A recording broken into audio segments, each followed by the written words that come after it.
on the They surface. could only think of a way but he to was determine probably where the gnashing troops his were teeth trapped. in anger. This Feng undoubtedly Jin increased secretly the thought to difficulty of himself, rescue. but he If agreed they made to a it wrong verbally. judgment and Jin took the will wrong definitely detour, make it would be arrangements too for them. late. Jiang Jiang Heshibi then said to Suku, I hope we can make it in with time. thousands of extra Otherwise, mouths, that the young food in man's the granary sacrifice can't would have been in withstand the vain. consumption. Recruit labor from these people as soon as possible. Chapter and let them 424. work in exchange Jiang for Pingji food. frowned as she After looked all, at the sheepskin we map are in not her running hand. a charity. Meng Hun The saw free that she food was can't focused provide for a few and meals. did not dare to disturb Suku her. nodded. After Although a while, the workload had she drew a increased route on the map compared with to her Qiguan finger. Rang, Let's he go could like still this. accept it. Meng Hun Humans looked could at the not sheepskin withstand map comparison. with some doubt in his eyes. As for the troops, he did not know when why she Jiang was so Pingji sure. mentioned the troops, Jiang Pingji she could panted not help heavily but think and of the drank fact half of the that water nearly in half one of breath. them had been lost. Then she threw it back Thinking to White's about it horse made her ornament. heart ache. That person Coach did not Meng, say where he let was the when he troops was have alive, a day off first. but the marks on They have his been body running showed all over everything. the place during this period Jiang of Pingji time. wiped her face Everyone with her is palms. tired. Her As palms for the were brothers full of who are hot sweat. injured, It has been time for a few days without rain. To the severity of their injuries, with large patches they will not join the work in Xiangyang original color is almost indistinguishable. Wait until their injuries are healed, then arranged to his knees are cleaner than other parts. There are some water plants in his straw sandals. Chapter 429. Which means that he waded in the water arranging everything properly from the great universal geographical map. Relief. There are rivers and water plants not the time to be completely at the road.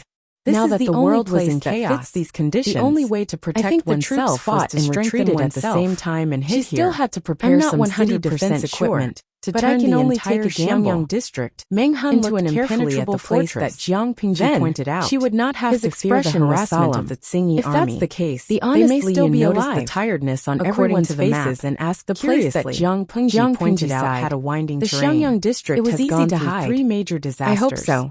Now everything is being disturbed. There is a shortage of people everywhere. It's easy to start a fire in the properly settled. If the destroyed house does not want to waste time searching the mountain and the wasteland outside and directly sets it on fire, otherwise, it will be troublesome. I don't know how many people will starve to death next year. Now that time was tight, capable people she naturally did not want to delay. Even if I'm tired, what if they just needed a little more time? I can only use one person. Clouds drifted away and try my best to do it. And the orange afterglow shone on the earth. Lian was a helpful person. The air became more and more stuffy. He would not have helped almost suffocating them. The Tsingy gradually the night sky darkened. Not only that, at the foot of a mountain, a strong middle-aged man sat on a stool. In inviting him to the Xiangyang district, as if he was dipped in poison, he spat on the ground and said Lian's heart softened. Bah. His warm and kind nature could not help but show itself. Not far away, there were shadows with sincerity. Be quick with your actions. Jiang Pingji. Today, is there a shortage of people alive on the mountain? As a sacrifice although I am not to our brothers' souls in heaven, I have some strength. Hurry up! Why are you lazing around? Feel free to let me know. If you continue to slack finishing his words, the general will whip you to death.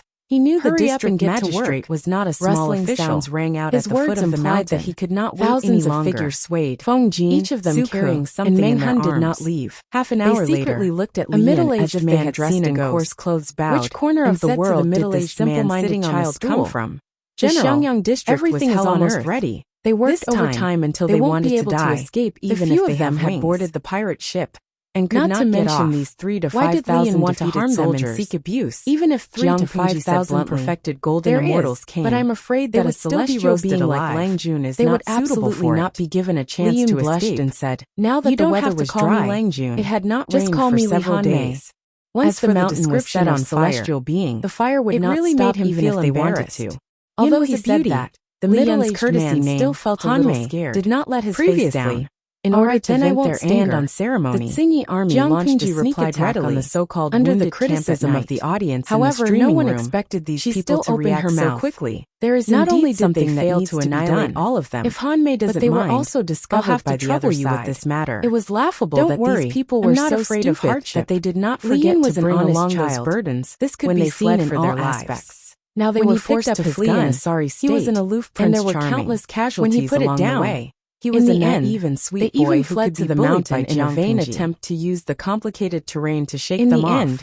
They were simply too left the task of reclaiming the land to deep mountains to search. That's right. They could just directly set fire without standing marksmanship. These people did not notice like that behind a huge rock on the mountain, the Lao Rao Ming, there was a figure carrying a crossbow hiding. Tell me your home address. After a while, I will definitely this send person returned to the mountain with a heavy expression. Oh my God! He panted and said, "I can't imagine these beasts are really planning to set fire to the mountain." The foot of the mountain is full of dry firewood. You're really good at letting the future general on the battlefield work in the fields. Hearing this, many people panicked. Why don't you just sit there and fly to the sky? Most of these people were injured. Feng Jin, many of them were pale, others were tired and had dark eye sockets. They wanted to leave. They looked but listless. They suddenly remembered there were something important, children, and told many young men and women. All right, in the face of impending death, the bricks have been produced. They could only hug each other and cry bitterly. The bricks have been produced. They originally thought that these people could protect their safety and help them escape. Hearing but now they were in a desperate situation. Mind suddenly became clear. The shadow of death shrouded their hearts. Taken out the bricks. Under such pressure, whether they finally can be used or not, someone could not help but stand up and roar. You have to look first. It's all because of you, Jinx. It was his Lord's creation. Poof. She had the most say. Before this person could finish speaking, let's go to the brick kiln to take a look. An arrow emerged from his knee. Jiang Pingji gave up on the idea of resting. Seeing that person wailing others to the kiln and rolling on the ground while hugging the pottery was now the head craftsman of the kiln. The scene was almost chaotic. Hearing that Jiang Pingji had arrived, the person who shot the arrow pulled out to welcome her. He did not mind the blood and dirt,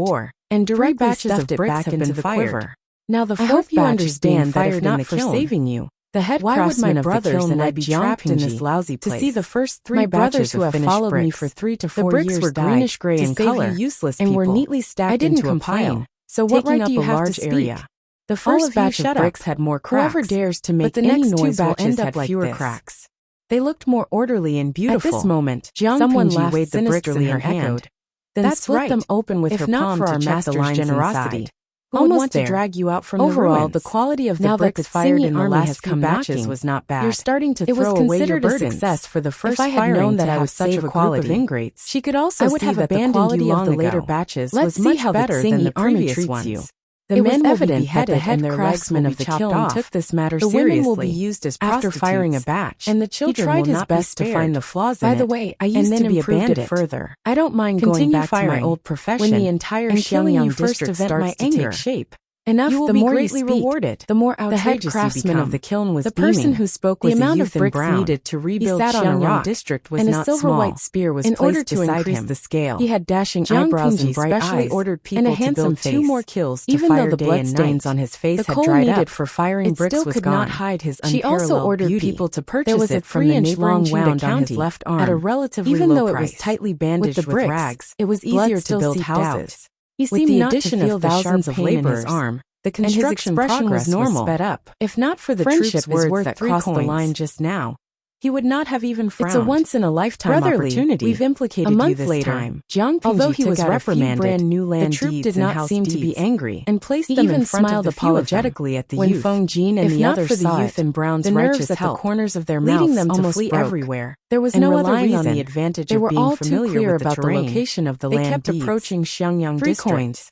Along the way, took out 3 coins trouble for the Tsingyi army and took several times. Feng Jin were afraid that they would not have lasted and the corner of his mouth twitched. They would have reported it was either gold or silver.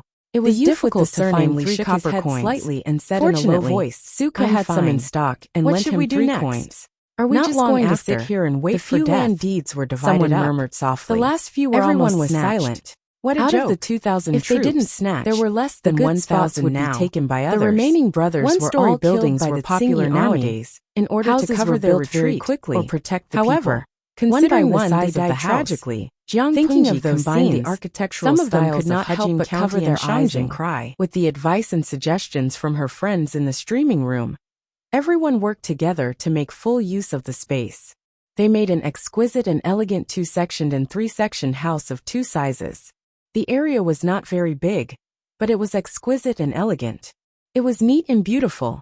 Even Feng Jin, who was used to seeing the world, could not help but praise the small houses. The first batch of small houses was about to be completed. Jiang Pingji played a selfish trick and gave benefits to her subordinates who worked overtime until they cried. The land deeds originally belonged to the district headquarters. Jiang Pingji bought one with 1 coin and sold it to her subordinates for 3 coins. She had no choice. She was poor. She could not reward her subordinates with anything good. However, it did not matter. She had a house that was about to be completed. House and land deeds were sold at a discount of 3 coins. The viewers in the streaming room almost cried their eyes out when they saw it.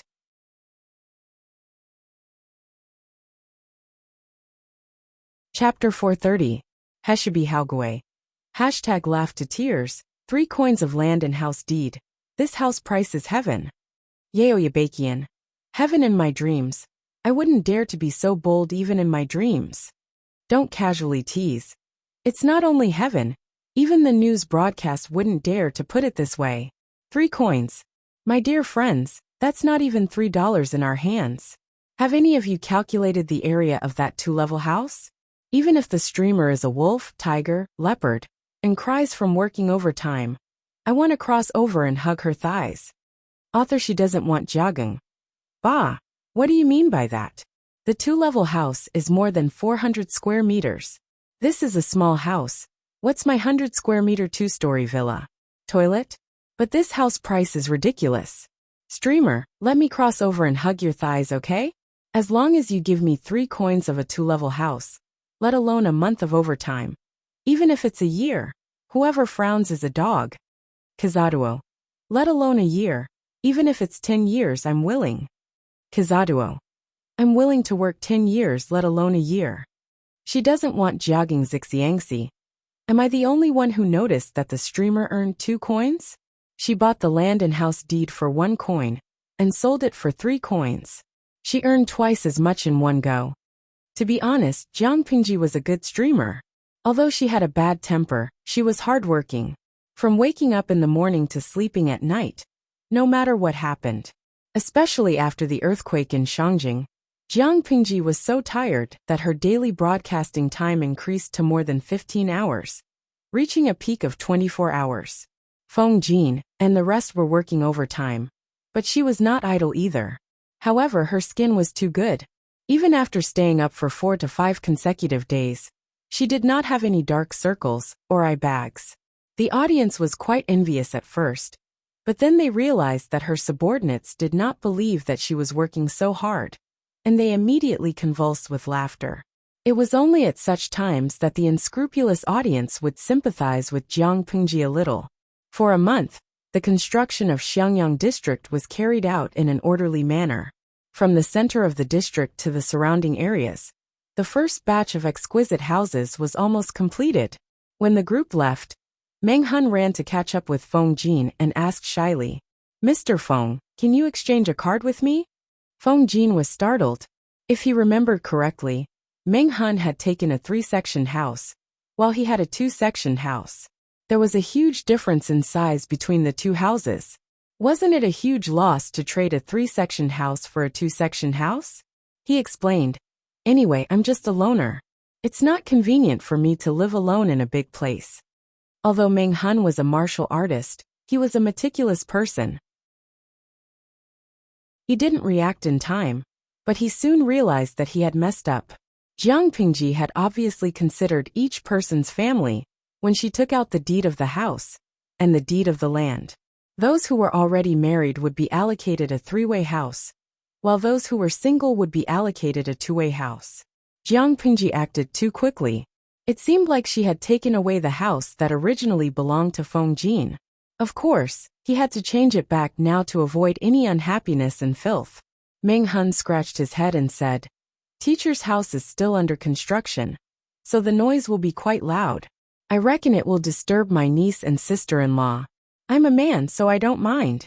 The sound of construction is not even as loud as my snoring." Feng Jin smiled and exchanged the deed to the land and house with the other party. In a month's time, Xiangyang district had turned from decadent to prosperous. As he walked out of the district headquarters, the ground beneath his feet was unusually flat. Even if a horse carriage of inferior quality drove on it, the people in the carriage wouldn't feel the slightest jolt. This was something that even Shangjing in the past couldn't achieve.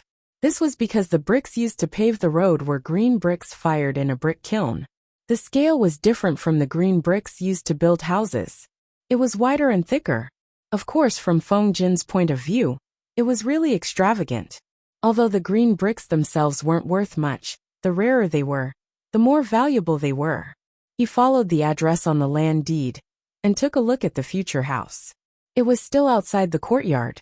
He could see the neat green tiles when he lifted his head slightly. As soon as he entered the courtyard, there was a stone road paved with green bricks in the middle that led straight to the hall. The doors and windows of the hall and the wing rooms on both sides hadn't been installed yet. It looked empty. The diamond-patterned wooden window on the side corridor was slightly open. Other than the grain of the wood itself, there weren't any artificial carvings. Overall, it looked clean and refreshing. Further ahead, he entered the inner courtyard. With just a glance, he could tell that the layout of the house was the most popular nowadays. The overall building wasn't very big, but it was well lit. There was a small courtyard inside. It was bare now. If a rockery was placed, a small pond was dug, some pets could be raised, and some fish could be fished by the pond in the hot summer days. It would be extremely enjoyable and pleasant. Feng Jin walked around, thinking about how to improve it. Changxing was almost 3 months old. If she got any older, her range of activities wouldn't be restricted to one place. This child seemed to be blessed by the heavens. From birth until now, she hadn't suffered any illnesses or disasters. One had to know that Feng Jin himself was dizzy for 2 days. He only recovered after taking some medicine. He entered the hall again. As soon as he looked up, he found something that interested him. The earthquake in Shangjing. If Jiang Pingji hadn't stood up to save Wei Jingxian and her daughter, Feng Jin would be a widower now. Every time he thought about it, he felt a lingering fear. He even had a slight fear of houses. Now that he looked up, he found the house interesting. It was very different from the houses he usually saw. Of course it was different. Although mortise and tenon were used in the buildings of this era, they were still in the early stages of development. They weren't that strong, and the technology wasn't mature. When Jiang Pingji was working on the house, she studied it with the audience in the streaming room for a long time. With their help and Jiang Pingji's own efforts, she applied the mature mortise and tenon to these new buildings. The shockproof ability was definitely hundreds of times better than the previous jerry-built projects. Feng Jin left the house in a good mood. As soon as he went out, he saw Su Ku and Qiguan Rang walking over from not far away. The three of them bumped into each other. When they looked again, their houses were almost on the same street. Qiguan Rang still looked tired. Huayu, why don't we borrow some craftsmen from the Lord and tidy up the inner courtyard first? After Feng Jin and Su Ku worked overtime crazily, their work was back on track. During this period of time, they finally relaxed a little. Feng Jin even had time to visit his wife and child. Only Qiguan Rang. He wished he could roll up his bedding and stay at his workplace. The household registration was cumbersome. The current household registration system had too many unreasonable and chaotic areas. Jiang Pingji supported him to set up a new household registration system. Although Qiguan Rang was a little tempted, if he did so, it would be tantamount to going against his principle of keeping a low profile. Feng Jin said, "It's nothing. There's no need to trouble the Lord with such a small matter. I still have some servants who can tidy it up." No matter what, Feng Jin was still the Langjun of the Feng family. He still had a family. After looking at the house, Feng Jin went to the temporary residence. Wei Jingxian, who had recovered, was hugging her child and coaxing her. She was humming an elegant and graceful tune. Changsheng was still fair and chubby. She looked even cuter. Chapter 431. Huayu is back. Changsheng, your father is back. Wei Jingxian got up from the table. Feng Jin took the opportunity to take Changsheng, who was leaning towards him. This girl was very alert and had a good memory. The last time Feng Jin came back was 5 days ago. This child was very clingy.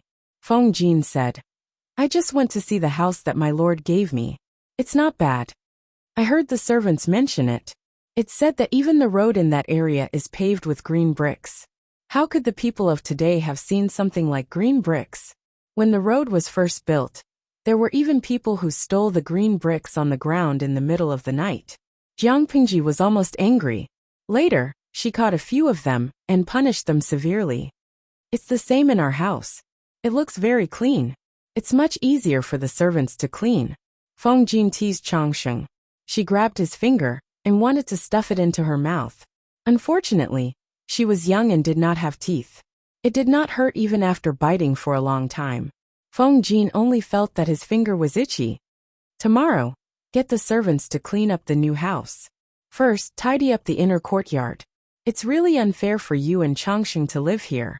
Feng Jin sighed and took his finger out of his daughter's mouth.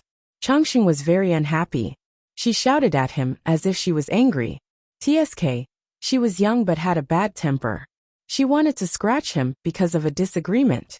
Wei Jingxian said with a big heart, "What's there to be upset about?" The place they lived in now was a few times smaller than the courtyard she had before she got married, but she did not feel aggrieved. The current Xiangyang district was basically a different place every day. Wei Jingxian looked at its changes and actually felt proud of it. 09 Xiao Shuanet, her husband, played a part in the development of this place. Of course she was proud. At the beginning of the reconstruction, everything was chaotic. There was almost no rules.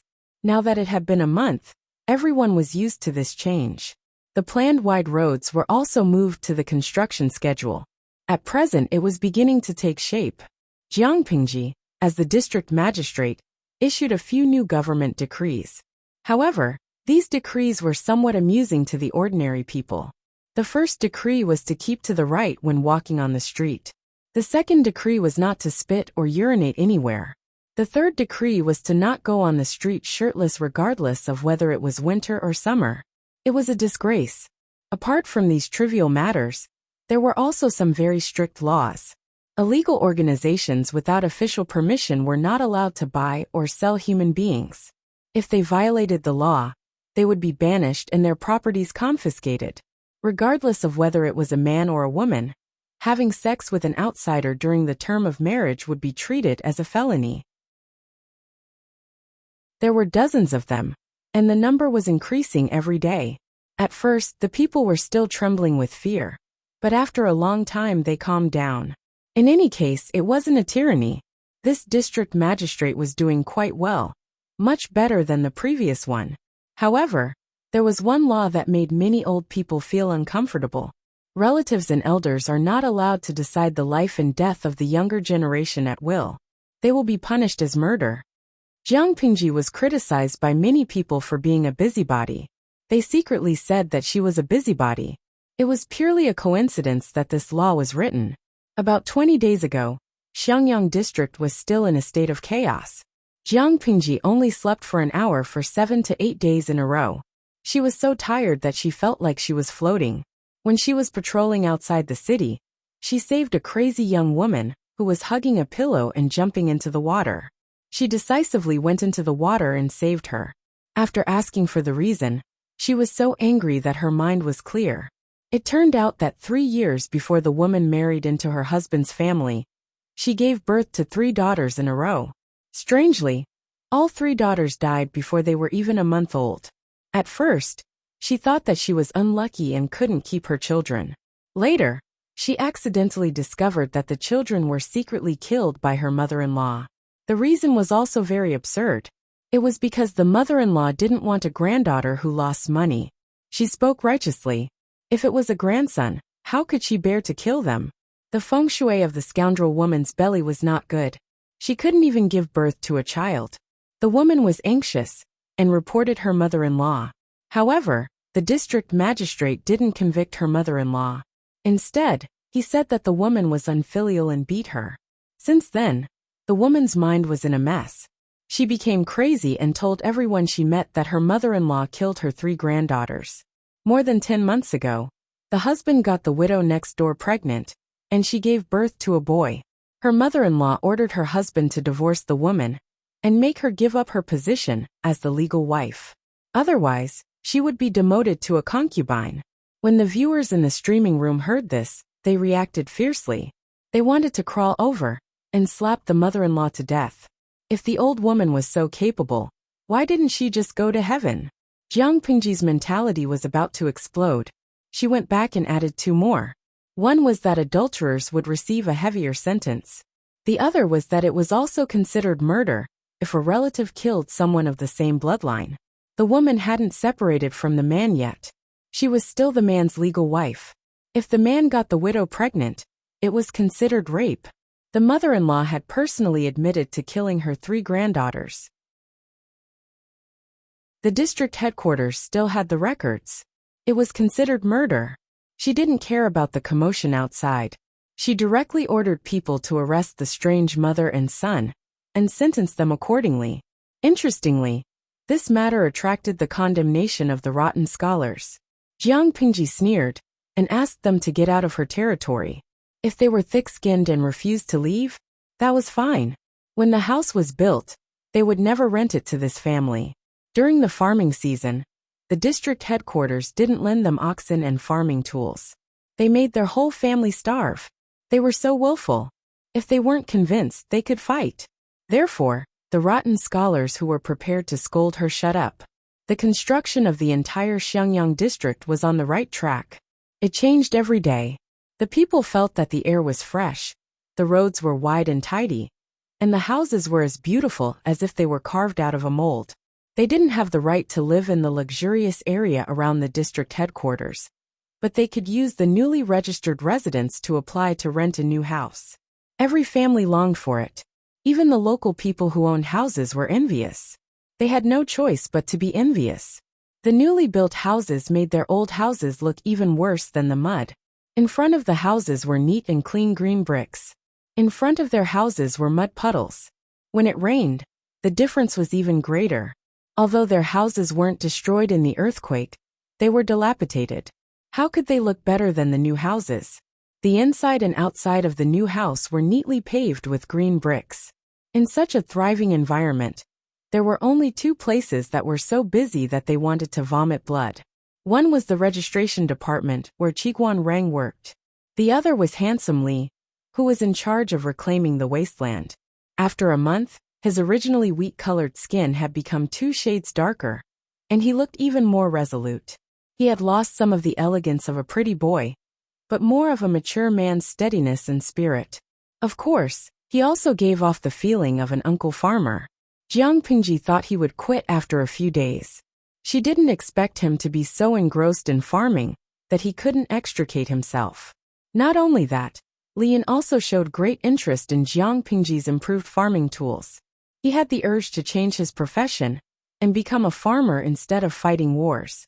The well-behaved child even forgot when he had started calling Jiang Pingji Lord. Anyway, Jiang Pingji had inexplicably become his lord. Carrying a hoe, he entered the city barefooted. Li Yin was about to ask for a cup of tea in a tea house when something floated in front of his eyes. Coach Meng. Li Yin smiled, revealing a set of shining white teeth that could even reflect light under the sun. What is this? Meng Hun said, "The house, the Lord gave it to you." That day, when there was a meeting to reward the house, Li Yin was still outside the city with a group of youngsters to reclaim the wasteland and research on fertilizer. Li Yin was stunned. He asked dumbly, "House?" Meng Hun was strangely silent. He also had an honest personality, but he wasn't as naive as Li Yun. He saw how his lord bullied Li Yun. Chapter 432. Li Yun's eyes widened in shock. He almost couldn't take it all in. "It's so beautiful. This is much more beautiful than the thatched hut I used to live in. It's quite tall too. I don't have to worry about hitting my head." He stood on his tiptoes, stretched out his long arms and patted the door frame. There was a simple and honest smile on his face, and his black eyes were shining brightly. That pure smile and gaze, no matter who saw it, could not help but smile for him. Meng Hun was secretly speechless. He felt that his Lang Jun was tireless in teaching. He had dragged such a naive young man onto the pirate ship, just because of a disagreement. Meng Hun crossed his arms and looked up at the door beam. "Hit my head," Li Yin said with some lingering fear. "Yes, it seems that I'm too tall. If I'm not careful, I'll hit my head." He was the type that looked skinny when dressed but muscular when undressed. His height was even more outstanding. The house was slightly shorter, so he had to lower his head and bend over to enter. Otherwise, his head would turn red from the impact. In the past, such tragedies often happened. Every time he hit his head, not only would his head hurt for half a day, but the entire thatched hut would also shake. Meng Hun laughed involuntarily. "Perhaps the Lord was concerned about your height and specially built a tall house." Meng Hun hadn't realized it. The house allocated to Li Yun was indeed much taller than other houses. Meng Hun regained his senses. He couldn't help but admire his lord's attentiveness. At the same time, he felt his heart warm. Even he thought so, not to mention Li Yun, who had a sincere heart. His impression of Jiang Pingji increased exponentially. "My lord is such a good person. I never thought that one day I would be able to live in such a house. I always felt that only high officials and nobles could live in such a house." Li Yun sincerely sighed, but his words changed after that. "Now that I have a house, I'll work hard to attain scholarly honors. Perhaps a girl will fall for me." Li Yun's appearance was more mature. When he didn't speak, he could fool many people. They would think that he was cold and unapproachable. In reality, his temperament was rather simple. It was as if he had been brought to live in seclusion in the mountains for many years. Meng Hun didn't know whether to laugh or cry. Han Mei is handsome and good-looking. He's also skilled in martial arts. He's well-versed in military books. He's considered brave and astute. He'll definitely be extraordinary in the future. With such conditions, which girl wouldn't blush when they saw him on the street? Why does it sound like it's difficult for you to find a wife? Lian replied honestly. Master said that I'm too tall and girls don't like me. It wasn't his fault that he was tall. When he was 13 or 14, he grew so fast that he didn't even dare to eat. Meng Han was speechless. Although Lian was indeed a little tall, it was more manly to be more imposing and sturdy. So what if he was tall? Meng Han saw that his expression didn't seem to be fake, so he wanted to tease him a little. He circled around Lian and clicked his tongue, commenting, "What Han Mei said is not wrong, he is indeed too tall." One must know that most of the beautiful girls nowadays were petite and dainty. If you choose a soft and weak wife, and you hug her with both hands, and want to kiss her, from afar, you look like a father and daughter. Li Yun's cheeks flushed red, and he felt very uncomfortable. Fortunately, he had become tanner recently, so the blush on his face was not very obvious. "No, Han Mei, don't tell me that you're still a virgin?" Meng Han saw his reaction, and found it very interesting. In this day and age, to find a man over 20, who was still a virgin was more difficult than plucking the stars from the sky. Meng Han looked at Li Yun, as if he was looking at a prehistoric creature. Li Yun's words made him feel embarrassed. Master said that this is called keeping one's body clean. Meng Han couldn't help but ask, "Are you sure it's not because there are no women in the deep mountains and forests?" He finally understood why his lord liked to bully Li Yun. He was indeed easy to bully. Meng Han brought Li Yun to understand the layout of the entire house. Unlike the 3-section house that needed to be renovated further, the 2-section house was simpler and had everything that needed to be had. Jiang Pingji had fully considered the problems of these single dogs. She had already ordered people to build some doors and windows during the construction. If the quality of life was not high, they could just move in and stay in the 2-section house. Meng Han's wife and daughter had passed away many years ago, and he had no intention of remarrying, so he did not have many requirements for the place to live. As for Li Yun, if you feel that the house is simple and crude, let the Lord know. She can borrow some craftsmen to renovate the house. Li Yun shook his head and said, "This is already good enough, I don't want anything else." The area of the 2-section house was not big, but considering the military's habit of training in the morning, the house specially left an empty space for training. Every morning, Li Yun could practice his spear there. After he was done, he could open the side door and go to the neighboring street to buy some breakfast to appease his hunger before going to work. "I wish to apply for leave to take care of master in retirement." To take care of his master in retirement, this was Li Yun's wish. Meng Han agreed. "This is a filial act, the Lord will definitely approve my leave." The next day, Li Yun successfully applied for 3 days of leave from Jiang Pingji. 3 days of leave. Qiguan Rang used his red rabbit-like eyes to look at Li Yun with hidden bitterness. They were obviously equally busy, so why could he apply for 3 days of leave? Looking at the optimistic Li Yun leaving Xiangyang district with a small bag of food, Jiang Pingji laughed and patted his shoulder. Capable people do more work. Wenjing's work is of utmost importance. If you haven't completed the household registration after the houses in the district have been settled, the people won't be able to apply to rent a new house. Qiguan Rang snorted twice, appearing unwilling. Why doesn't the Lord transfer a few more people to Rang? It's not that I'm unwilling, but in the entire Xiangyang district, which literate person dares to show up in front of you? Jiang Pingji ridiculed him, making Qiguan Rang extremely annoyed. On the other side, Li Yun wore a coarse cloth robe, carrying a small bag and a silver-white spear on his back, walking under the scorching sun.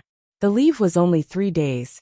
He had to return before the deadline, so as to not let down the Lord's kindness to him. After walking for more than 4 hours, Li Yun's sharp ears heard the sound of rolling wheels.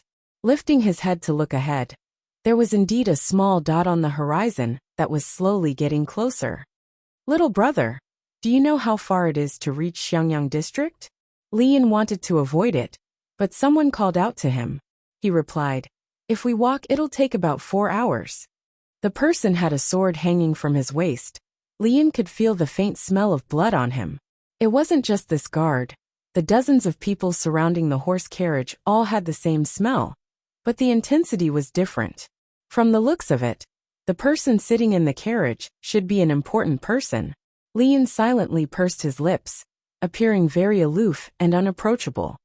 Thank you, little brother. The guard smiled kindly at him, but his gaze drifted over the spear on Li Yun's back, his eyes flashing.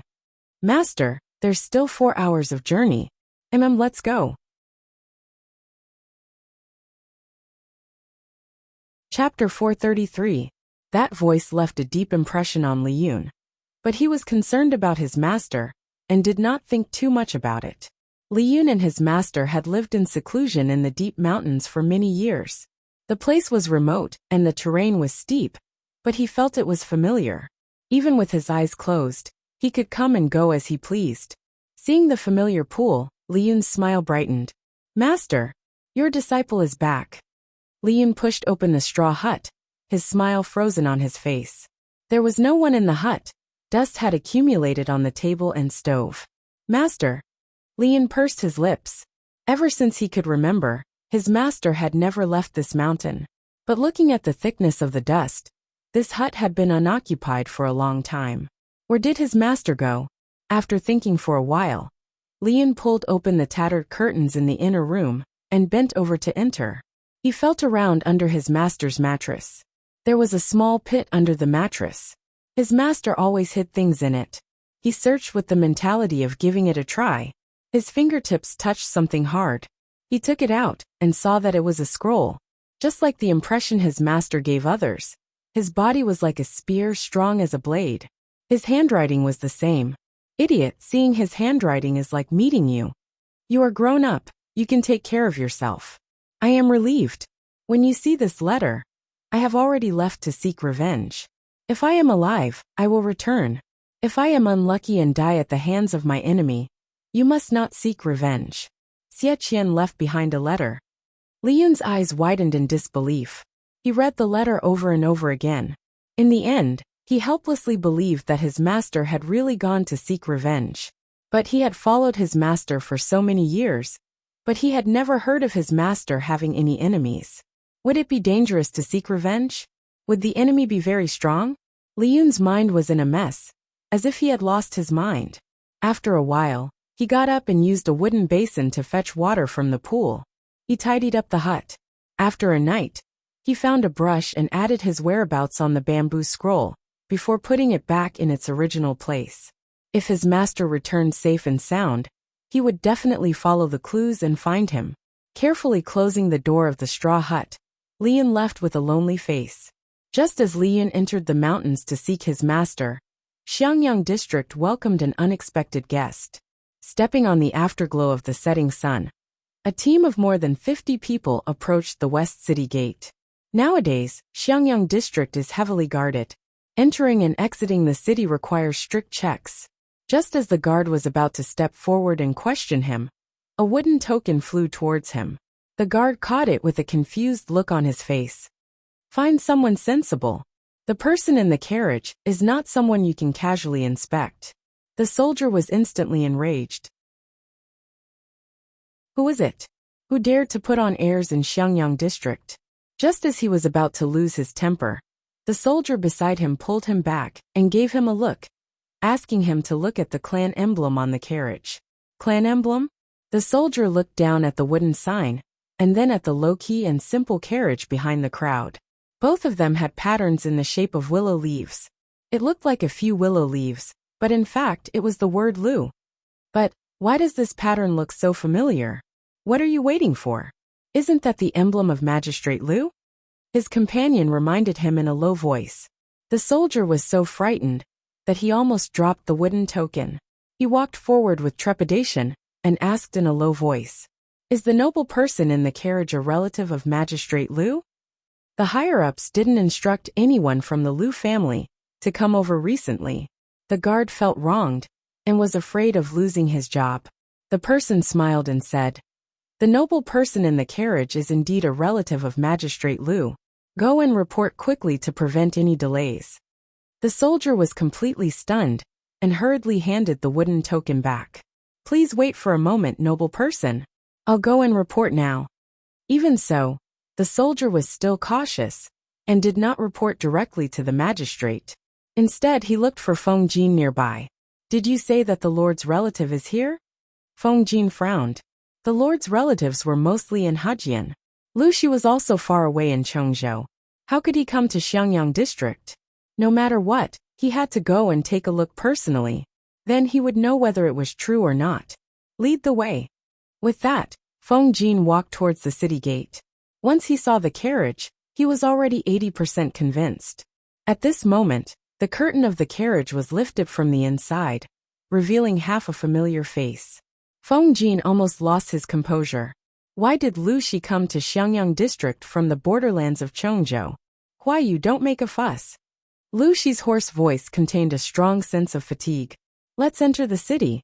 Because Li Yun was on leave, there was no one to manage the farm matters. Jiang Pingji decided to do it herself.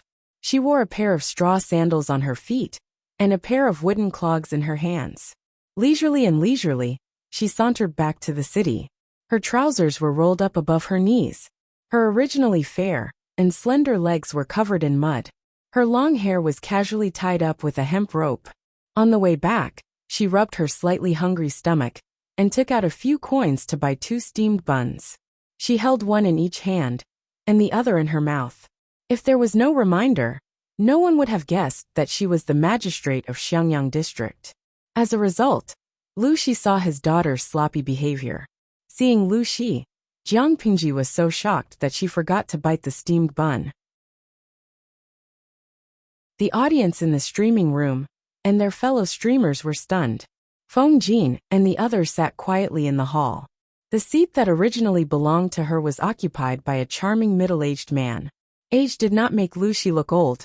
The white hair on his temples only made him look more mature.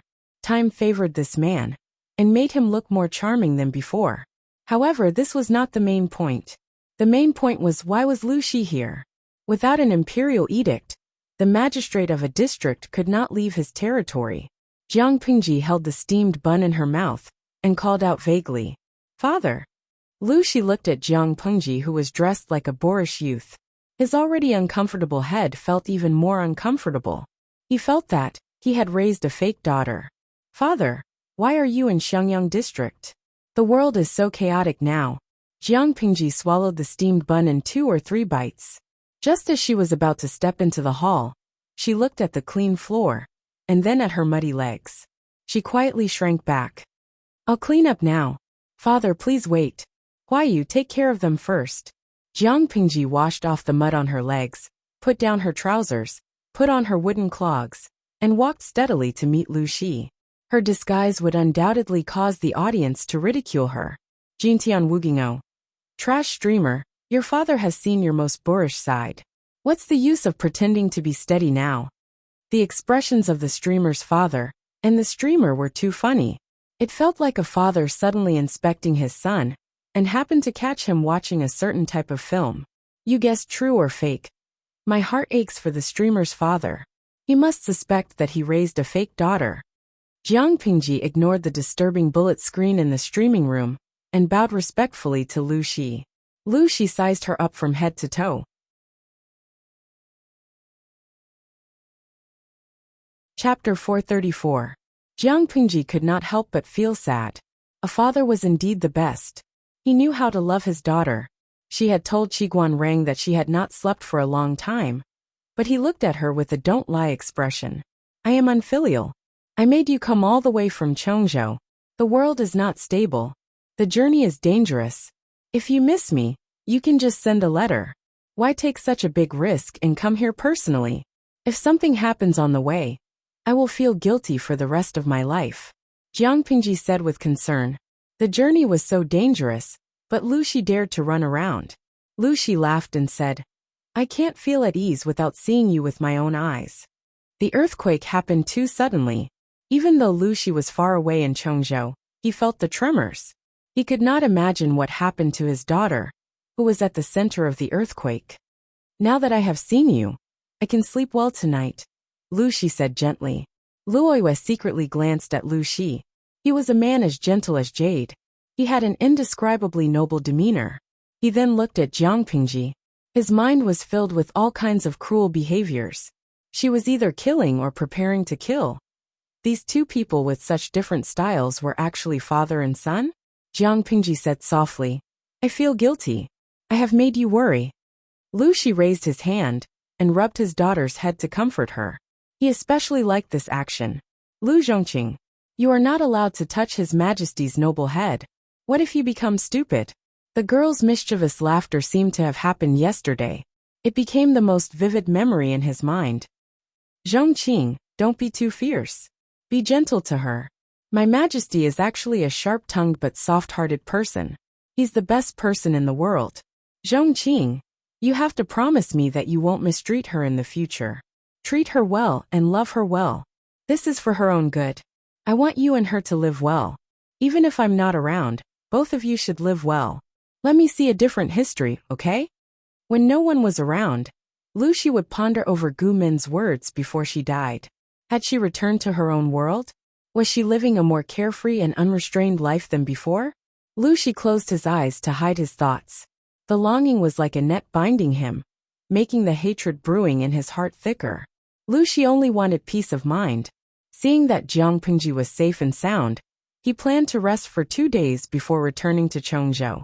Feng Jin and the others tactfully took over Jiang Pingji's tasks and gave her free time to chat with her father, fulfilling her filial piety. It was also at this time that Li Yun returned early. There was no one else by his side. Meng Han asked him, Han Mei, your master didn't come over? Li Yun said dejectedly. Master left a letter, saying that he went to seek revenge on his enemy. It's just that I've followed my master for so many years, but I've never heard him mention any enemies. Now that he suddenly says he's going to take revenge, it really makes me anxious. However, Master is highly skilled in martial arts, so there won't be any problems when he travels outside. Meng Han secretly curled his lips. He had reservations about these words. To be able to raise such a pure and untainted child like Li Yun, that master was probably not that complicated. Nowadays the world is so chaotic. If you don't be careful when you go out, you won't even have your underwear left when you go home. Li Yun went to the district headquarters to look for Jiang Pingji to cancel his leave and return to work early. As soon as he entered, he saw his lord eating with a middle-aged man. My lord, I've returned from my leave. Lu Shi raised his head. His eyes gradually widened as he cried out involuntarily, Xiaohe. Ah, Jiang Pingji and Li Yun both revealed a baffled expression. The latter even turned his head to look behind him. There was no one. Was he calling for him? After Lu Shi blurted out, he immediately realized that he had misunderstood. The person in front of him was too young, and his build was too tall. He didn't match the person in his memory. He gestured for Li Yun to come closer. With a complicated expression he asked, What's your name? Li Yun glanced at Jiang Pingji, his eyes seeking her opinion. Jiang Pingji replied, Han Mei, this is my father. You can call him Old Master.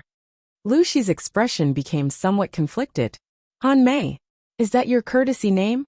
This courtesy name really matched this person's face. It indeed seemed like a name that person would choose. One look, and you could tell that it wasn't proper. In response to Old Master's question, my name is Li Yun. If you don't mind, you can also call me Han Mei. Li Yun? Your surname is Li, not Xia? Lu Shi raised his eyebrows and asked. Then do you have a man with the surname Xia?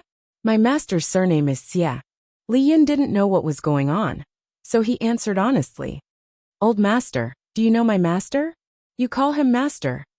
Lu Shi was amused. His smile was sarcastic. Where is he hiding now? Li Yun was confused. If he didn't call his master master, then what should he call him? Not only that, but the old master in front of him seemed to know his master. His words sounded familiar. My master went out to travel a few days ago. He said he was looking for an enemy to take revenge, and told me not to worry about him. If he's still alive, he'll definitely come back to look for me. If he's unfortunately dead, there's no need to take revenge for him. After saying this, Li Yun looked at Li Yun, who was a little dispirited, like a little rooster who had lost a battle. Lu Shi snorted. He said harshly, He's going to seek revenge? TSK, then you don't have to wait. This person probably won't even have his bones left. Li Yun was furious. Even if the person in front of him was his lord's father, and an old friend who knew his master, he was still angry. Do you know who your master is going to seek revenge on? Lu Shi was not afraid of the anger in Li Yun's eyes. The corners of his mouth curled into a mocking smile. He said to himself, barging into the Zhongzhou palace means death no matter what. No matter how capable Xie Xiaohe is, no matter how good his spear techniques are, he's still courting death. His words not only shocked Li Yun, but Jiang Pingji's eyes widened. She stared at Li Yun's face. Li Yun clenched his teeth.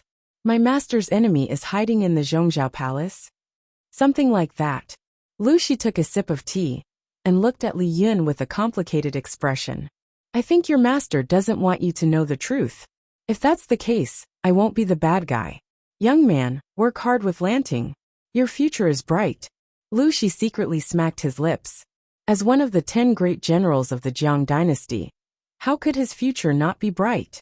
However, he never thought that Li Yun was the son of Xie Qian, and that woman. It was a sin that could not be settled. Li Yun's mind was a mess. After hesitating for a while, he asked Lu Shi, are you familiar with my master? Lu Shi sighed. Xie Xiaohe and my late wife were childhood friends. We can be considered familiar. The people who were once alive and well were now scattered like the wind and clouds. It was a sad sight. By the way, how old are you this year? Are you married? Lu Shi asked. Chapter 435. Lu Shi murmured, 20? That doesn't seem right. He didn't doubt that Li Yun was Xie Qian's son. Apart from his mother's facial features, Li Yun looked exactly like Xie Qian when he was young. Otherwise, he wouldn't have mistaken him for Xie Qian. Thinking of Li Yun's surname, he felt that his age was most likely fake. Xie Qian had purposely said he was 2 years older. Li Yun left with a stomach full of questions. Jiang Pingji, who hadn't spoken for a long time, asked Lu Shi, is there something wrong with Hanmei's background? Xie Qian's son. That face is the best proof. Lu Shi took a deep breath and said, more than 10 years ago, this name was synonymous with young and romantic. He was the dream lover of many noble ladies. I didn't expect him to hide in Fengyi County with his son for so many years. He didn't even send a message home. I think he must have suffered all these years. Now that Li Yun is under your command, I can only say that fate makes fools of people. Jiang Pingji frowned and said, Father, are you referring to Xie Qian? If that was the case, wouldn't Li Yun be that woman's son? Who else could it be? Lu Shi sneered. Then when Xie Qian went to the Zhongzhou palace to seek revenge, wouldn't he be killing his wife? Lu Shi said disdainfully, what kind of wife is she? She's just a demon who took over Xie Qian's wife's body. To Xie Qian, his beloved wife, Wang Huiyan, who was known as the twin beauties of Lengjia, had died in childbirth long ago. The one who survived was nothing more than a venomous scorpion woman, who was born to be arrogant, ruthless, and arrogant. What did that feel like? Wang Huiyan used to be the goddess of many young men, but not many people knew that their goddess body had been taken over by a ghost of unknown origin. She turned from pure and kind to wicked and wicked. Lu Shi sympathized with Xie Qian. If Wang Huiyan had died in childbirth, it would have been the end of it. But her body had been taken over by someone, and that person had used her body to pester all kinds of men. Not to mention seeing it with his own eyes, even thinking about it was disgusting. Jiang Pingji frowned. It was rare for Lu Shi to mention the past. She asked, you took over Xie Qian's wife's body? Yes. Lu Shi nodded. Xie Qian and Wang Huiyan were childhood sweethearts. Many people's hearts were broken when they got married. A year later, she gave birth to a son. I believe that child was Li Yun. However, ever since Wang Huiyan gave birth, Xie Qian's behavior had become strange. He's anxious and cold to his wife. He goes to Buddhist temples and Taoist temples all day long, but in front of others, he pretends that nothing has happened. Jiang Pingji's father's words. She was two. She was to be. The information contained in the words of the host's father was a little too much. And then, Jiang Pingji asked, she Lu. She, Lu. She Lu. She said. She speaking of this, Lu Shi sneered. His eyes, which used to be as gentle as water, were now as cold as a lake, which made people shiver. However, things are unpredictable. On their way to Hejian County, they ran into bandits. Xie Qian risked his life to protect his wife. Unfortunately, he and his son were killed. But Xie Qian and Han Mei are still alive. So Wang Huiyan is lying. Lu Shi's face was gloomy. What bandits? Wasn't she the one who arranged them? She did it to get rid of Xie Qian. Xie Qian noticed something was wrong with her and wanted Master Liaochen to get rid of her. How could she not be afraid of a ghost of unknown origin? The atmosphere in the streaming room grew tense as Lu Shi's narration went on. All channel recommendation Wibuli. Am I the only one who has goosebumps? Lao Siji Lianmeng. I thought about it. Xie Qian's wife was transmigrated when she was giving birth. Xie Qian found out, and the transmigrator killed Xie Qian and his father. Of course, Li Yun and his master are still alive. The transmigrator is suspected to have killed the host's mother. She has a deep grudge against the host's father. That's awesome, my transmigrator. Ha ha ha. You have a wild imagination, but it's very interesting. What's going on?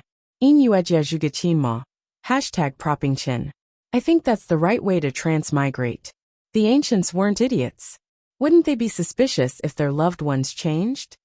Xie Qian felt that there was nothing wrong with finding an expert to get rid of a ghost that had taken over his wife's body. But the transmigrator was also quite something. She made a beautiful comeback and was ruthless. I don't know if she'll threaten the host. Siskan Zizaya. Are you kidding me? Who can kill our host? The weeds on the grave of the last person who said this are now as tall as a person. But then again, the host really needs to be careful. This transmigrator is obviously not easy to deal with. I always feel that this transmigrator has a sense of superiority. Maybe she's read too many brainless transmigration novels? Yu Hashibi. This is a world that has definitely been penetrated into a sieve. Listen to my analysis. The transmigrator is a harem beauty. The host's mother is a sweet farmer. And the host is a despicable fighter. Looking at it this way, the host seems like a traitor. As a transmigrator, she doesn't look for someone to fall in love with, but instead snatches a job for men. You're awesome. Jiaogingwan Fuzo. You guys don't understand. The host skill is the real deal. When you become an emperor, you can sleep with all the men in the world. That's the integrity a transmigrator should have. If you want to have sex, you should have sex. What's the use of fighting over a man with a few women? Who knows how many cucumbers have been used? If you have the ability to make all the men in the world fight for you, all the men will fight for you, and all the men will fight for you just to look at you. What are 3,000 handsome men to you? When he said that, he suddenly felt that the usually frivolous host's figure had suddenly grown a few notches taller. What does she want by doing this? Jiang Pengji didn't understand. Oh, who knows? Lu Shi was disdainful. But she's very ambitious. Be careful, Lanting. Jiang Pengji nodded. Even if Lu Shi didn't say anything, she was always on guard.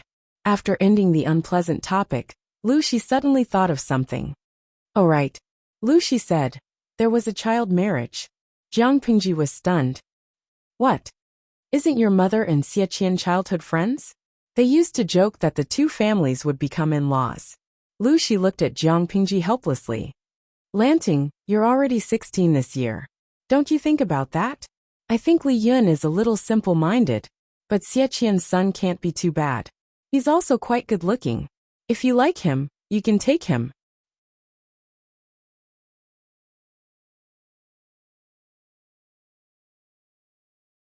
Chapter 436. The next day, Lu Shi and Jiang Pengji changed into ordinary people's clothes and walked around Xiangyang district. Looking at the thriving district, Lu Shi sighed in his heart. His Majesty's methods were indeed extraordinary. Father, are you tired? Do you want to rest in a tea house? Jiang Pengji brought Lu Shi to see Xiangyang district. Although Xiangyang district was not very prosperous at the moment, according to her plan, it would be reborn in a few months' time. Even Shangjing City could not compare to it. Jiang Pengji took the opportunity to talk with Lu Shi about governance. Her father had a deep understanding of governance. He was almost omniscient. He could point out many of her doubts. Jiang Pengji used to be the commander of the army, but the commander and the district magistrate were two different concepts. In terms of governance, even if Jiang Pengji had knowledge that surpassed the times, she still had to learn a lot. Good.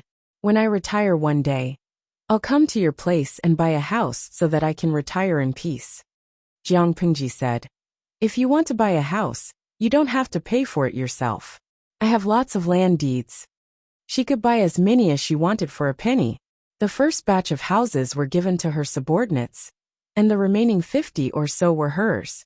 The second and third batches were ready to start construction. Jiang Pengji did not lack land deeds and house deeds. Wuxia was speechless. Fortunately, the world is in chaos. Otherwise, you will be impeached. He did not need to think to know what his daughter had done. The land deeds she mentioned were not from a legitimate source. She was the district magistrate, and she had the final say in all the internal affairs of the district headquarters. 09 Xiao Shuanet. If she wanted to buy back the land deeds with a penny, who could say no? Wuxia stepped on the flat bricks, and his wooden clogs made a rhythmic clacking sound. It was crisp and pleasant to the ears. I noticed that the people here are well-mannered, Wuxia said. There is no filth on either side of the street. You will be fined for littering, and the fine will be double the previous one. There are trash cans on either side of the road, and you can throw it away if you walk a few steps. If you don't lack money, you can throw it away. As long as you have enough property to compensate the district headquarters, I don't mind. Even if Jiang Pengji didn't issue such a decree, the phenomenon of people randomly throwing rubbish or spitting had decreased. The entire road was paved with green bricks. When had they ever seen such a smooth and clean road in their lives? If there was an eyesore, how uncomfortable it would be to look at it. Most of the places in Xiangyang district were under construction. A few areas had been cleaned up. Under Jiang Pengji's encouragement, many people opened street stalls, which brought some prosperity to the county town. There was no good tea in the tea house, so she ordered 2 big bowls of tea. The color was a little muddy, but the smell was not bad. Although it's your first time governing, you're doing much better than me. This was probably the talent that Amin was talking about. Wuxia shook his head secretly. When he was in charge of Hu County in the past few years, he had worn himself thin and weak. Hu County barely had a flourishing scene. It had only been a month since Xiangyang district had emerged from the dark clouds of the earthquake. The people who came and went had smiles on their faces. He was deeply moved when he saw it. He did not know if it was because he was too weak, or because his majesty was too powerful. Jiang Pengji said, like father, like son. Wuxia knew that the words were meant to make him happy, but he could not help but feel proud. He said, that's true. It's a family tradition. The father and son were narcissistic and praised each other in disguise. After drinking tea and putting down 2 coins, Jiang Pengji brought Wuxia to the brick kiln. Father, I'll take you to see something. She ordered people to encircle the area of the brick kiln. Entry and exit had to be strictly checked. According to Jiang Pengji's plan, green bricks would become the specialty of Xiangyang district in the future, so technical protection was very important. They entered the brick kiln with their personal seal. The closer they got, the hotter the surrounding temperature became. It was a hot summer day. Soon, Wuxia's forehead was sweating. What are you looking at? Wuxia was curious. Knowing that Jiang Pengji had arrived, the craftsman of the brick kiln quickly came out to welcome her. She waved her hand to indicate that there was no need for formalities. How are the things I asked you to make a while ago? Jiang Pengji asked the craftsman of the brick kiln as she walked. I've made 6 batches. Most of the semi-finished products are not ideal. I've only managed to make 3 sets. The old man showed a pained expression. I've destroyed the defective products according to my lord's request. The leftovers will be guarded by someone specially to ensure that no secrets will be leaked. 3 sets. It's better than expected. Jiang Pengji thought about it and said, take 1 set out for the old master to see. All right. Please wait a moment, my lord. Hearing this, the craftsman of the brick kiln heaved a long sigh of relief and wiped the sweat off his face. There were many benefits to helping the lord. Some time ago, the lord was very generous and rewarded him with a land deed. According to the plan, it should be the second batch of houses to be completed. Now, the whole family was eagerly waiting for the first batch of houses to be completed and the second batch to be built. Just based on the appearance of the first batch of houses, how many people were envious of their great luck? With many years of experience in making pottery, they had won the Lord's favor. Now the whole family was living a good life. The craftsman of the brick kiln carefully took out a long box and opened it carefully. The audience in the streaming room thought it was a rare treasure. They didn't expect to see a glass tea set lying inside. I love you. 666. The streamer really made glass. Lao Siji Lianmeng. It's indeed glass. Although the purity isn't very high, it's very exquisite. According to the usual plot of novels, this thing was worth a lot of money. The key was that the cost was low. A set of glass could be sold for hundreds of thousands of strings of coins. I'm asking you if you're afraid of this profit. 1,000 strings of coins was equivalent to one tael of silver. What kind of concept was hundreds of thousands of strings of coins? Even robbing a bank wasn't that domineering. Little angel. Hashtag propping my chin. I'm curious who the streamer wants to trick with this glass. Shanzushu. It must be someone with a lot of money. If it's not the tycoon of Dongqing, then it's the idiot of the north borderline. Naturally, people today had never seen glass. Not to mention that the glass was indeed beautiful. It was exquisite and beautiful. This thing, how much does it cost? Lu Shi's eyes were filled with amazement. He was a little obsessed, but he quickly returned to normal. It's very low. Jiang Pingji didn't specify the exact amount. She just used her thumb to point at the brick kiln behind her. She smiled and said, "When the bricks are baked, they're also baked. Father, look at it. How much do you think it's worth?" Lu Shi pondered and said, "Priceless. You want to show me this thing to show your filial piety?" "Of course. But isn't Xiangyang district too poor? Now we don't even have enough food. I wonder if Father can help me?" Jiang Pingji smiled and took out a round bowl that was a few times smaller than a woman's palm. She held it with 2 fingers, and it looked very beautiful under the light. "I heard that in the north borderline, the rich are very rich. They raise horses and cattle in herds. They spend a lot of money without frowning. In order to show their noble status, they like to collect rare treasures. Is this true?" Lu Shi understood her intention. It turned out that she wanted him to help her sell it. He asked, "That's true, but they won't be interested in ordinary objects. As for this, there's no doubt that it will definitely be sought after by the nobles of the north borderline. How does Lanting plan to price it?" "How about 150,000 strings of coins?" Lu Shi was so shocked that he almost dropped the glass cup. 150,000 strings of coins? Even robbing a bank wouldn't make such a huge profit. "Daughter, are you sure you didn't add an extra zero? If you can't exchange it with gold and silver, I don't mind using horses or cattle, or sheep of equivalent value. Fur is fine too," Jiang Pingji said calmly.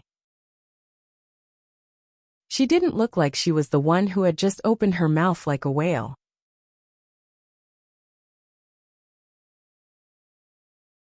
Chapter 437.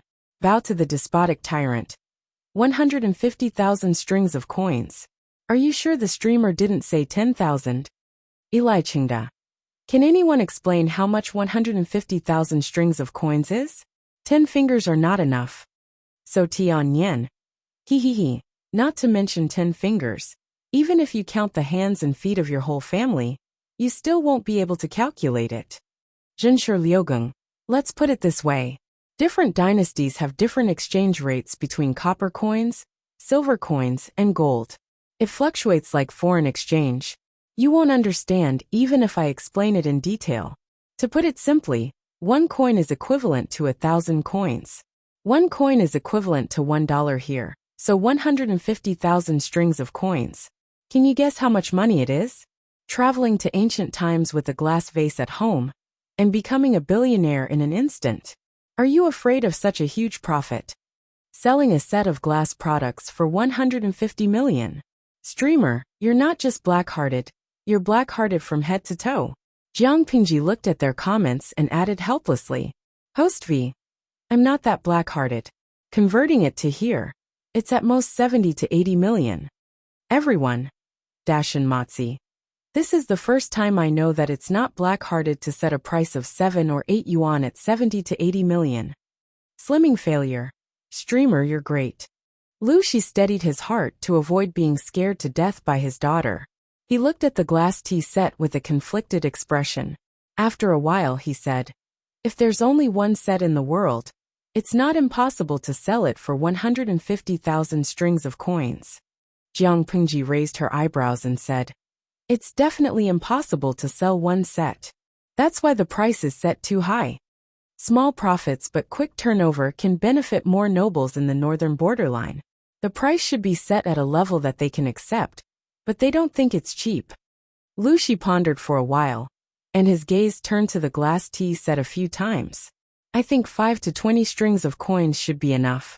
We need to make a few more types of these things, and the price can be increased or decreased according to the purity. If we want the sales to be good, we have to plan carefully and promote their origins. After hearing Jiang Pingji's whopping price of 150,000 strings of coins, the audience felt that the streamer's father was very kind. Xianggu is the cutest. Have my values been corrupted? Why do I feel that glassware is cheap? To me Dalao. To the one above, you are not alone. Don't Hushua Badeo. To the previous poster, there are more than 2 of you. Jiang Pingji frowned as she looked at the rows of complaints. Isn't this price too low? Lu Shi said, that's a good price. If you want a good horse, you'll have to lower the price. The northern borderline was vast and rich in high-quality horses.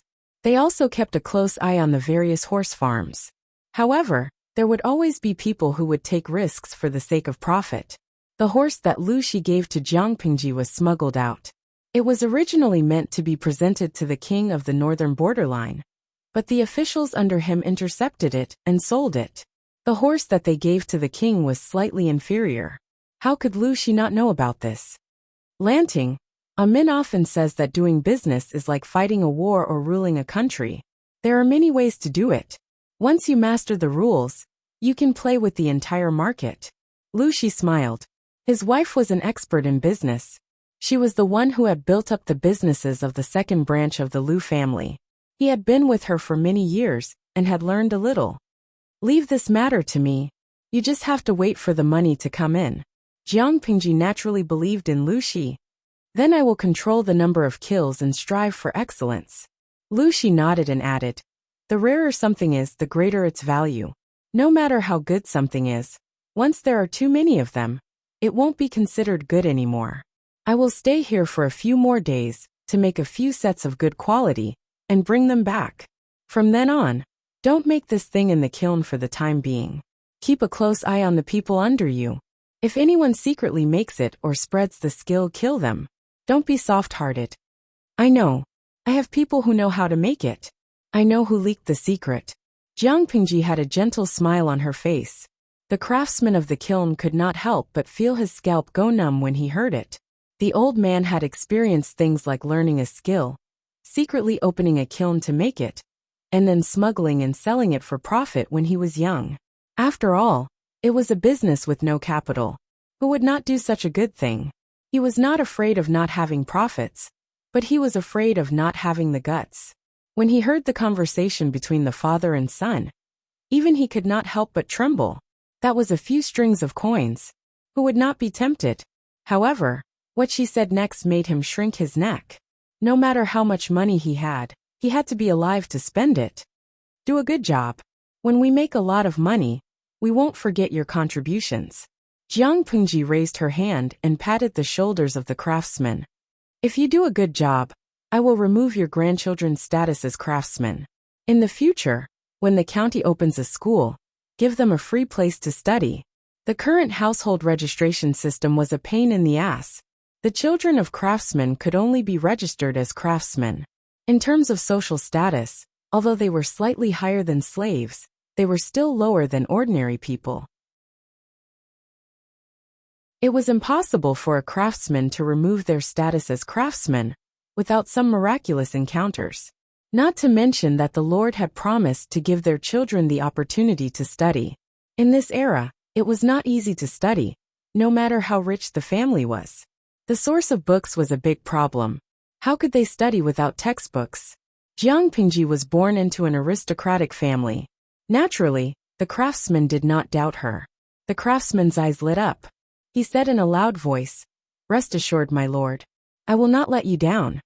For the sake of the bright future of his descendants, for the sake of them becoming superior people, the craftsman of the brick kiln wished he could live here directly, keeping his eyes wide open to supervise everyone, managing every step well, and personally destroying all the glass waste. That's good. Jiang Pingji asked the craftsman to take out the 3 sets of glass tea sets. The best set would be given to Lu Shi. One would be used by herself, and the other would be kept in the government office of the county. The next day, Qiguan Rang came to work with sleepy eyes. When he opened the door, a strong golden light shone into the hall. The reflection made his eyes blur. TSK, what the hell was that? He squinted his eyes and found a set of exquisite, colorful objects on the table inside. All of a sudden, all the sleepy bugs flew away. Qiguan Rang was so scared that he quickly retreated to the door. He looked around and murmured, "Could it be that I'm not awake yet?" Qiguan Rang did not believe it. He took small steps toward the table. The beautiful objects had not disappeared. He carefully reached out his hand and touched it. A cold sensation came from his fingertips. They did not turn into bubbles. It's not a dream. His breathing became heavier. He stared at them with a serious expression. "What's wrong, Wenjing?" After a while, Feng Jin came in with a large pile of dusty bamboo slips. Qiguan Rang was already inside.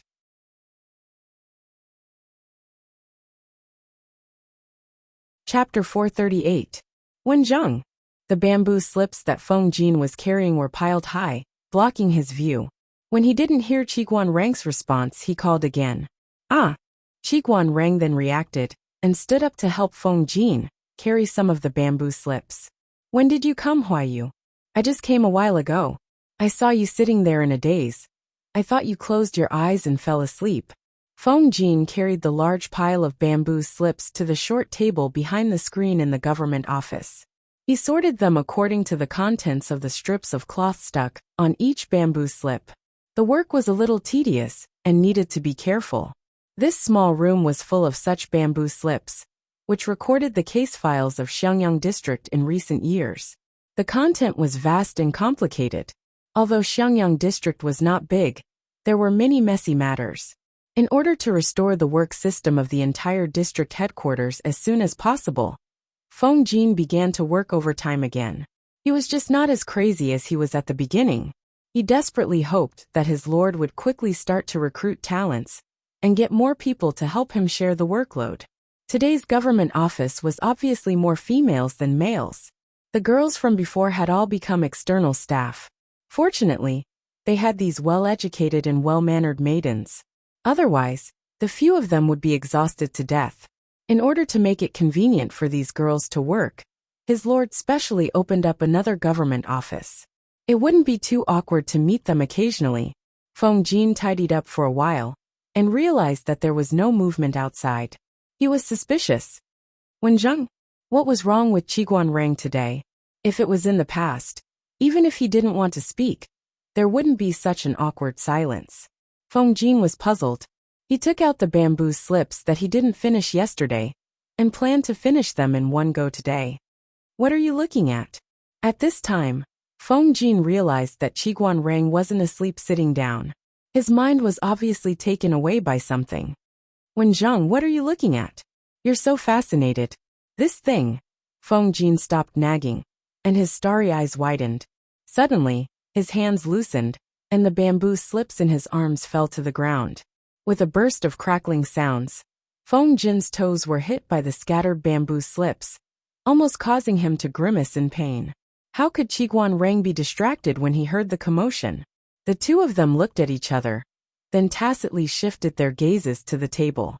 Feng Jin stopped tidying up the bamboo slips and hurriedly sat at the table. He secretly moved his toes. It hurt so much. He looked at the tea set on the table. What is this thing that emits colorful glazed light? Qiguan Rang was also puzzled. Does Huayu not recognize this thing? It can't be that serious, right? Feng Jin was born in the Feng family, which was one of the 4 noble families in Dongqing. His family had thousands of years of heritage. What did they not have in their family? Feng Jin had grown up in such a family. What had he not seen in this world? Qiguan Rang did not believe that Feng Jin had never seen this object before. In all honesty, Feng Jin had never seen this thing before. It looks like a tea set. Could it be a product of the northern borderline? Feng Jin picked up a small and delicate transparent bowl and carefully played with it. It was smooth and cold. It was summer and the weather was hot. There was no ice in the government office to cool down, so it was very hot. When Feng Jin touched the delicate teacup, his fingertips felt an indescribable coolness. It was cold and delicate, which made him love it so much that he couldn't put it down. The northern borderline? I don't think so. Qiguan Rang shook his head. His ancestral home was at the border, which was very close to the northern borderline. The customs of the 2 places were intertwined, and there were many commercial and trade contacts. If there was such a good thing, Qiguan Rang would have heard of it. I don't know who put this thing here. I saw it on the table when I came here. Even if Qiguan Rang did not have a hobby of collecting, he could see the value of the thing in front of him. It was definitely expensive. Feng Jin put the tea bowl back, but his eyes could not help but wander. He liked it the first time he saw it. Why don't we find someone to ask who came to the government office last night? Such a treasure can't just appear out of thin air. When Feng Jin was about to get up, he saw Suke rubbing his eyes. He looked like he did not have enough sleep, and there were still some green circles under his eyes. Wenjing, Huayu, you 2 are really early today. Suke called out. He keenly noticed that the 2 of them were behaving strangely. Then, his gaze was attracted by the set of incomparably dazzling glass tea set. What is this? The casting material is cold and hard, and there are no gaps. I've never heard of this before. The 3 people surrounded the set of glass tea sets. If Jiang Pingji had not swayed into the government office with a meat bun in her mouth and a pot of red dates and white fungus soup in her hand, the 3 people did not know how long they would be slacking. He frowned and shouted, "What are you doing? You don't deal with the government affairs early in the morning. Why are you gathering here for a meeting?" Lord. The 3 people heard the movement and greeted one after another. When they looked up, they found that Jiang Pingji was carrying something in her hand. They recognized the red dates and white fungus soup, but they had never seen a lump of red dates and white fungus soup floating in the air. I saw that you have been tired recently, so I asked someone to make this red date soup. The temperature is just right. Jiang Pingji turned over the 3 inverted long glass cups on the table and poured a cup for each of them. The red dates and white fungus soup was personally poured by the Lord. Even if it was poisonous, they had to drink it. Each of you has a cup. Wash it yourself after using it. If you don't mind mixing the cups, I won't say more. Jiang Pingji poured a cup for herself. She found these red dates from the warehouse of the district headquarters. The dates were big, and the seeds were small. They tasted very sweet. After being boiled into a thick soup, the sweetness was diluted. She suddenly had a craving for it in the morning, so she asked the maid to help her boil it for more than 2 hours. Jiang Pingji waited for the red dates and white fungus soup to cool down a little before putting it into the big pot. Lord, what is this? Feng Jin looked at the cup in front of him, and then at the big pot in Jiang Pingji's hand. Because some red dates and white fungus soup had been poured out, a part of the top was exposed. Feng Jin slightly widened his eyes, as if he had seen a prehistoric monster. Needless to say, the material of the teapot and the teacups on the table came from the same source. His lord was definitely an insider and knew their origins. It's easy to clean a cup for drinking. The only drawback is that it's a little brittle and can't be dropped. Jiang Pingji's answer almost made Feng Jin and the other 2 choke. How could she want to drop such a precious glaze? Drink it. Don't worry, I didn't cook it. The maid of the district headquarters cooked it for me. It tastes good. The 3 of them were silent. It was not a matter of whether the red dates and white fungus soup tasted good at all. Suke picked up the cup. His fingertips could feel the warmth from the red dates and white fungus soup. Lord, where did these things come from? In fact, he wanted to ask how much it was worth, whether it was expensive, and whether he could buy one with his little wealth. The surface of the cup was smooth and translucent, with a colorful glaze. One could not help but want to gently touch the surface of the cup. The delicate touch was hard to match even for a girl with the most delicate skin. Suka not only had a problem with voice, but he also had some fetishes. This could be seen from his reaction when he first touched the bamboo paper.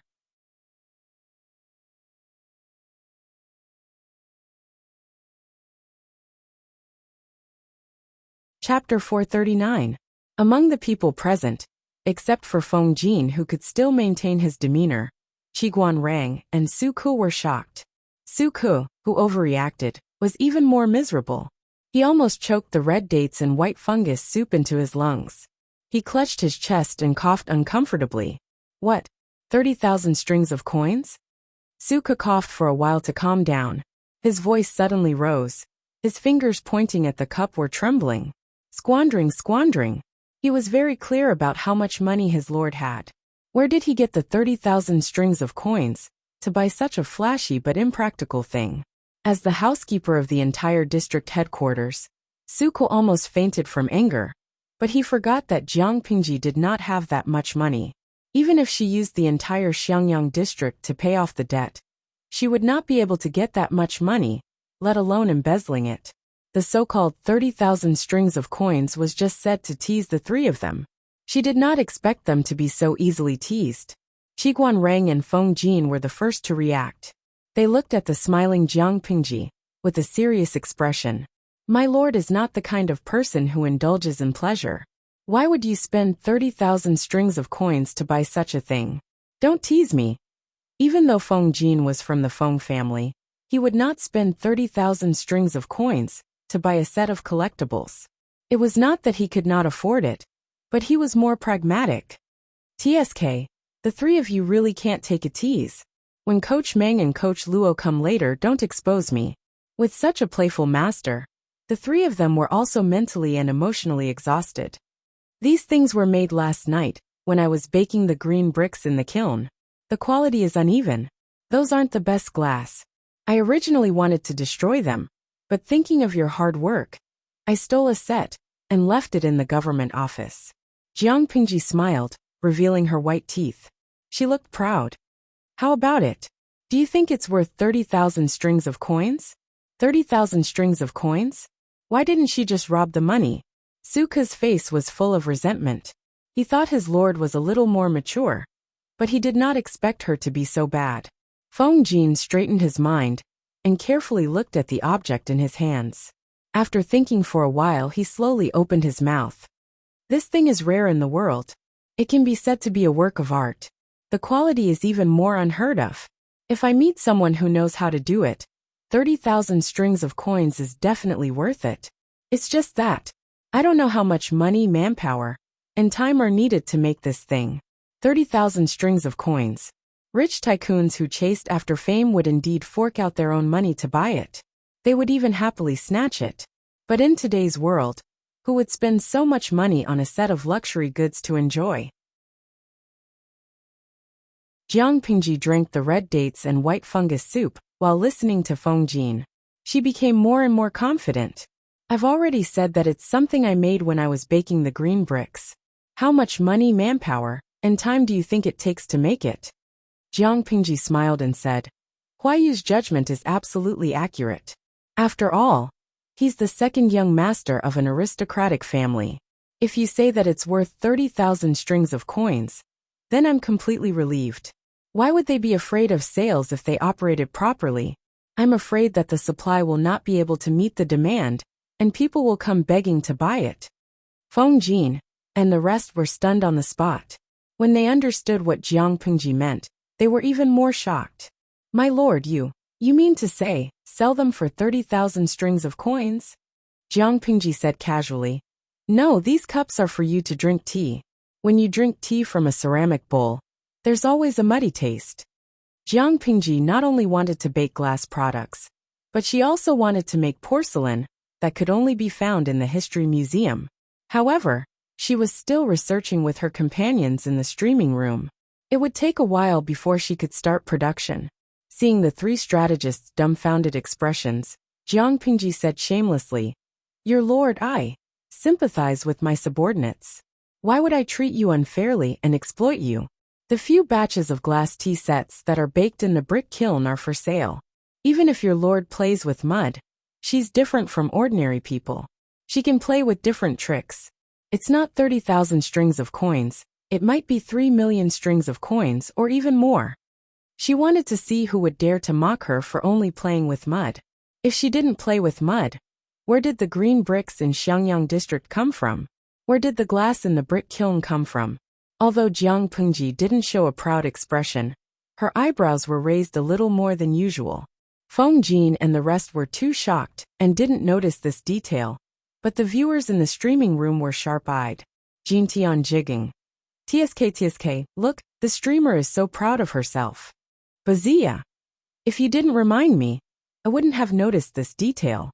Looking at it now, not only is the streamer's tail high up in the sky, it's practically bringing her to fly to the 9th layer of heaven. Mayan Zizao.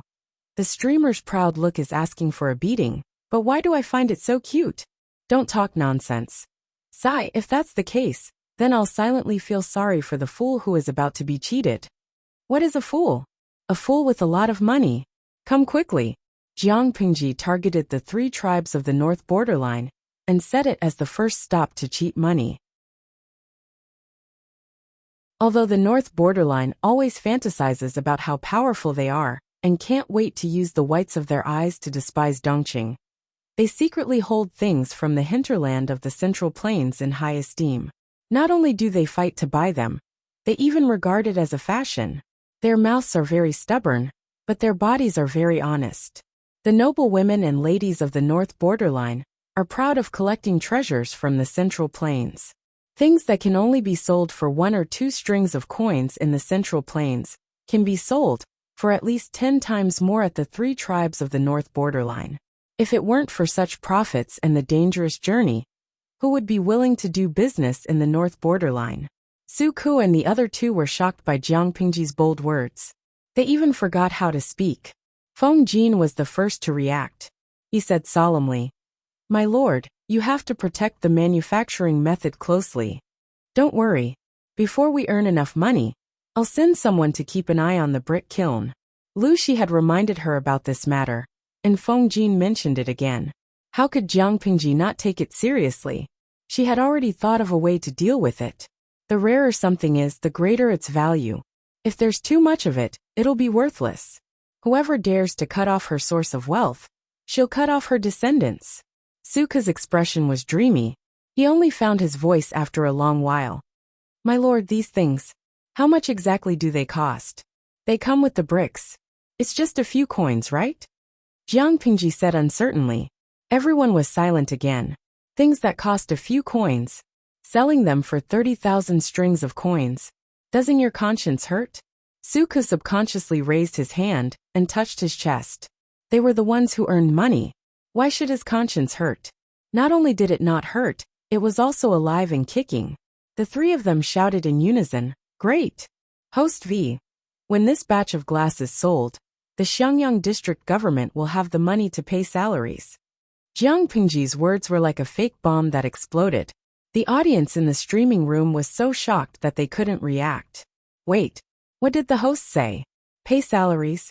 The audience in the streaming room was still immersed in Jiang Pingji's shamelessness. They didn't expect her to be so shameless.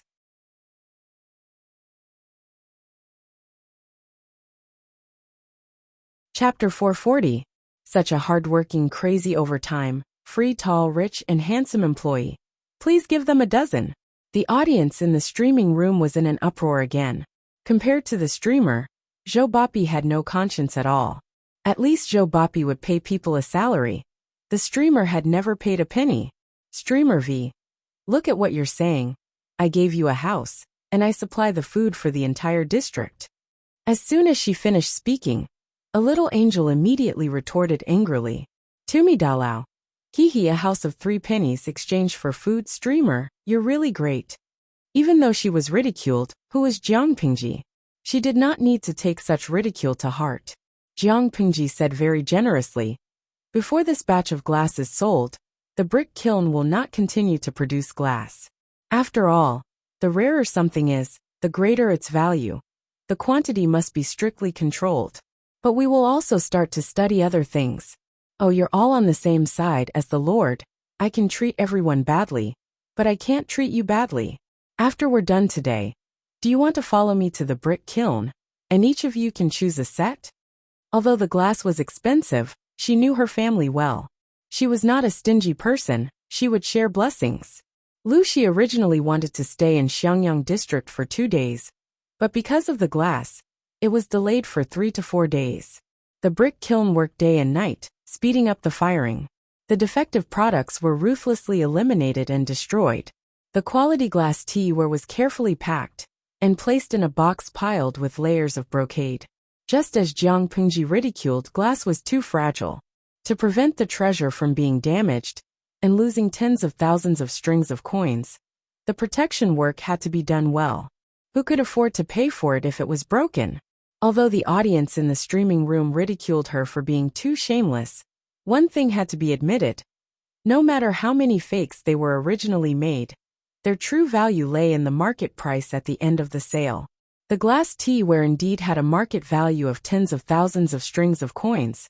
In other words, their lord gave away something that was easily worth tens of thousands of strings of coins? The three of them were a little confused by this explosive news, and they subconsciously opened their mouths to thank him. Jiang Pingji responded with a hum, and suddenly changed the topic. Speaking of which, is the red dates and white fungus soup that bad? The red dates and white fungus soup in front of them was almost untouched.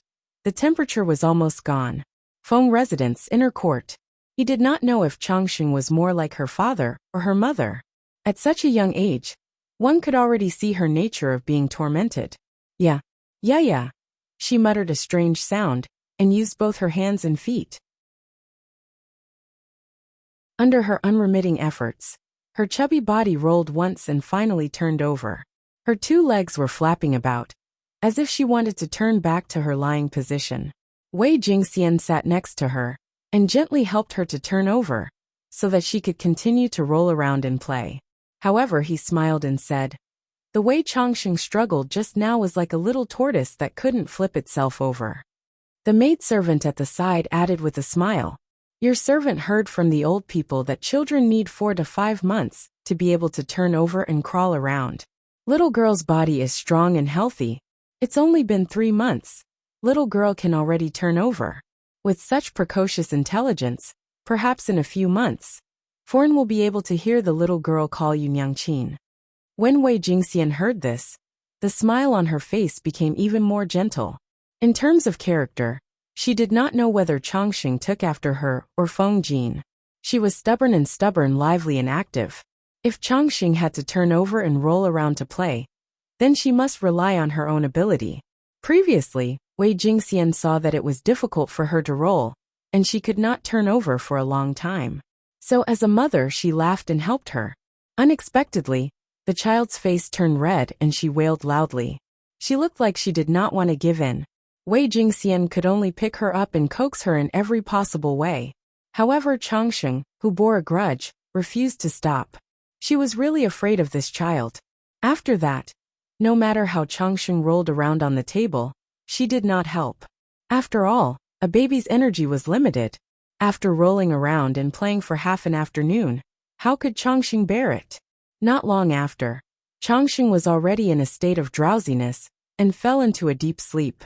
When Feng Jin stepped into the afterglow of the setting sun and returned home, he saw Wei Jingxian kneeling beside Changxing with a faint smile on her lips. His daughter was sprawled out in a deep sleep.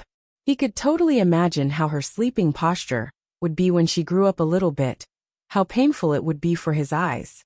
When Feng Jin saw that casual sleeping posture, he hardened his heart several times to ask the servant woman to correct the child. However, when he met his daughter's watery eyes, he immediately retreated in defeat. How could he bear to be forceful? Why are you back so early today?" The servant girl heard the movement and saluted, which startled Wei Jingxian, who was in a daze. Feng Jin held a long black wooden box in his arms. He looked a little cautious. He answered, "Yes, there are not many things to do today. I handled them quickly, so I came back early. Wei Jingxian's eyes fell on the long black box curiously. She silently asked what was inside. It's a gift from the Lord, but it's a little fragile. I can't let Changxing touch it. It was not that Feng Jin was distressed about the glass tea set, but it was too easy to cut the skin after the glass was broken. In Feng Jin's heart, there was no treasure in the world more precious than his Changxing. It'll be bad if it gets cut. What is it exactly? Wei Jingxian asked curiously. Feng Jin did not keep her in suspense. He gently put the box down, trying not to make a sound that would disturb Changxing's sleep. Look, isn't this craftsmanship amazing and peerless? Feng Jin opened the box. It was filled with deliberately cut pieces of cloth of various colors. He took out a delicate teapot. It was the size of his palm. It was exquisite, elegant and exquisite. It reflected the setting sun in the evening, revealing a charming colorful light. Wei Jingxian was so mesmerized that she almost forgot to breathe. Where did you get this strange thing from? Wei Jingxian covered her mouth with both hands to prevent the sound of her breathing from being too loud. Lanting gave it to me. Not only did I get a share, but Wenzheng and the others also sent one. Feng Jin rarely addressed Jiang Pingji as his lord in private. It was not disrespectful, but he was more inclined to treat her as a friend. Wei Jingxian repeated in disbelief. Mr. Qiguan and the others also have a share? She thought that it would be a miracle if there was even one such peerless treasure that excelled the workmanship of the heavens. Yes. Seeing his wife's reaction, Feng Jin suddenly wanted to tease her. How much do you think it sold for? It's such a precious and beautiful thing. The price is definitely not low. It's at least 7,000 or 8,000 strings of coins. Feng Jin smiled and said, Lanting wants to sell it to the nobles of the northern borderline for 30,000 strings of coins. Wei Jingxian's eyes widened in shock. She lost her voice and said, 30,000 strings of coins? Why don't you rob a bank?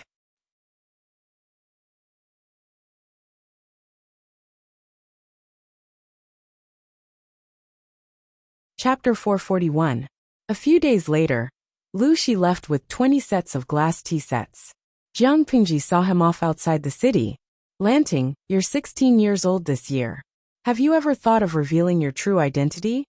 Lu Shi looked at Jiang Pingji, who was riding on White's back, and said, I'm not asking you to restore your identity now.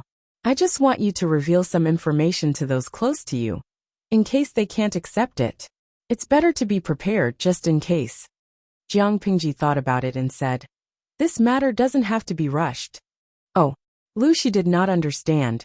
Jiang Pingji said, Why you knows that I'm a girl? He's already accepted the most stubborn part. What's there for me to be afraid of? As for Xiaoyu and Wenzheng, TSK, they're not blind. In a year or two, I think a simple disguise won't be able to hide my daughter's characteristics. Let them suspect it themselves. It's better for them to discover it themselves than for me to say it myself. Jiang Pingji was clear about her own body. She had already evaluated Lu Shi's body. She concluded that it would be too difficult to rely on binding to make her chest flat-chested in the future. She couldn't possibly say that she had developed chest muscles, could she? After thinking about it, she decided to restore her original identity when her power was slightly stronger, and she conquered the whole of Fengyi County, or even Wanzhou. Even if Lu Shi hadn't reminded her, Jiang Pingji had the intention to slowly reveal her intentions. Her chest was slowly beginning to develop. It was too uncomfortable to continue binding. In order to release her cleavage and to breathe smoothly, she had to speed up her pace and build her power. Lu Shi saw that she had her own plans and felt reassured. The father and daughter exchanged a few words. Then he asked the horsekeeper to set off. Let's go. Watching Lu Shi's carriage disappear from her sight, Jiang Pingji patted White. The beautiful little girl carried her back to the city. The horse's hooves stomped on the ground. It was as fast as lightning, stirring up a cloud of dust. While Xiangyang district was still under rapid construction, the outside world was already in a mess. Although the Tsingyi army had been rejected twice by Jiang Pingji, they still had a great appeal among the uninformed people. In addition, the Dongqing court had adopted a laissez-faire measure against them. This also led to the two northern prefectures becoming a battlefield for the Tsingy army and the Red Lotus group. There was not much difference between the two peasant forces that rose up in revolt, but as time passed, the Red Lotus group gradually developed and strengthened, steadily suppressing the Tsingy army. The reason was that the members of the Tsingy army were bandits, while the Red Lotus group was a group of bandits with beliefs and needs. Was the Dongqing emperor willing to let these peasants act like tyrants in his territory? Of course he was unwilling, and he even wished for nothing more than to capture all these wicked people, behead them, and exterminate their 9 generations. He had no choice but to allow the north to descend into chaos. 100,000 imperial guards escorting the entire royal family, and the court officials to move the capital to Qinzhou, was already very taxing. If the Tsingy army or the Red Lotus group were to harass and pursue them from behind, no one could guarantee the safety of the royal family and the important officials. More importantly, the Dongqing emperor would not allow his dignity as the emperor to be trampled on like this. Therefore, when two groups of peasants rose up in revolt in the north, the Dongqing emperor simply turned a blind eye to it and allowed them to fight among themselves, restrain each other, and exhaust each other. It was a blessing in disguise for the team that moved the capital to Qinzhou. They traveled steadily and did not encounter too many disturbances along the way. Now that more than 3 months had passed, the huge and bloated team finally stepped into the border of Qinzhou. Calculating the time, they would reach the new capital in another 7 or 8 days. Everyone from top to bottom could not help but heave a sigh of relief. At that moment, the Dongqing emperor received news that almost made him vomit blood. Unfilial son. The Dongqing emperor was so angry that his hands trembled. He slapped Wu Majun hard, and his face tilted to one side. Wu Majun was called over by the emperor. As soon as the father and son saw each other, he was slapped hard, and he was stunned. Wu Majun hated the emperor to the core. He could not wait for the old man to die immediately, but he still had to put on a sad expression. He knelt at the emperor's feet sincerely and said with tears streaming down his face, "Father, I don't know what I did to make you so angry, but I still beg you to calm down. Don't harm your body because of me. Father, father!" He cried sincerely and sorrowfully, but his eyes were filled with childish admiration for his father. His acting skills burst forth, moving the audience. However, the Dongqing emperor was full of anger now. How could he be fooled by Wu Majun's performance?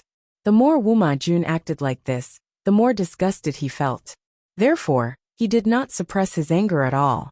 He simply slapped Wu Majun again, so that both sides of his face were symmetrical. "Bastard!" When he spat out these 2 words, Wu Majun's face turned pale. His eyes revealed a strong hatred. "Father, I have no problem with you slapping me, but you have to let me know what I did wrong, right?" Wu Majun really hated the emperor in front of him, but he yearned for the emperor's unscrupulous supreme power. Look, if the man in front of him was not the emperor, how could he casually slap him, trample on his dignity, and disregard his character? It was all because the man in front of him was the emperor. At that moment, his inner obsession with the emperor's power climbed to the peak. "What did you do wrong?" "Haha, you bastard. What right do you have to ask me what did you do wrong?" The Dongqing emperor was so angry that he wanted to laugh at his stupid son. He was handsome, but why was he so stupid? Did he really think that he was the only smart person in the world? Let me ask you, why was Prince Changsha able to take my transfer order and leave Zhangzhou with his troops to Qinzhou? This man has the ambition of a wolf. Are you blind that you didn't see it? Once he shed all pretense of cordiality, both you and I will die without a burial place. Without the emperor's decree, Prince Changsha would not have been able to pass through all the checkpoints without losing a single soldier. The sun in front of him really made him feel cold. Wu Majun's expression changed. He thought of something and asked in surprise, "Uncle, you brought your troops out of your fief?" The Dongqing emperor laughed coldly. "Yes, 150,000 soldiers and horses were only 2 days' journey from here. If it weren't for the fact that I had a lot of trusted subordinates, who kept an eye out and sent this matter to me as quickly as possible, would I have to wait until the day my head falls to the ground to find out what kind of good things you have done behind my back. Wuma Jun's face turned pale. Father, I did not do this. The Dongqing emperor was furious. He lifted his foot and kicked Wuma Jun's heart. Bastard, how dare you quibble? He had obviously used his strength to kick his son until he fainted. The Dongqing emperor took a breath and calmed down a little. He raised his hand and asked the medical officer to examine Wuma Jun. Perhaps because he had been too angry recently, the wrinkles on the emperor's face became more obvious and made him look older. Juner, don't be sad. I will give you children in the future, many children. The emperor sat on the side of the bed and looked at the pale-faced woman lying on the bed. Her originally beautiful face was now pale and weak, making one feel pity for her. He comforted her. You're a fool. Why didn't you discuss such an important matter with me? Huijun turned sideways. Her tears flowed silently. She looked very pitiful. Her eyes were misty with tears. She looked at herself and said, You and the fourth prince are father and son. I am just a stubborn person. No matter how deep my relationship with your majesty is, how can it be deeper than the relationship between your majesty and the fourth prince?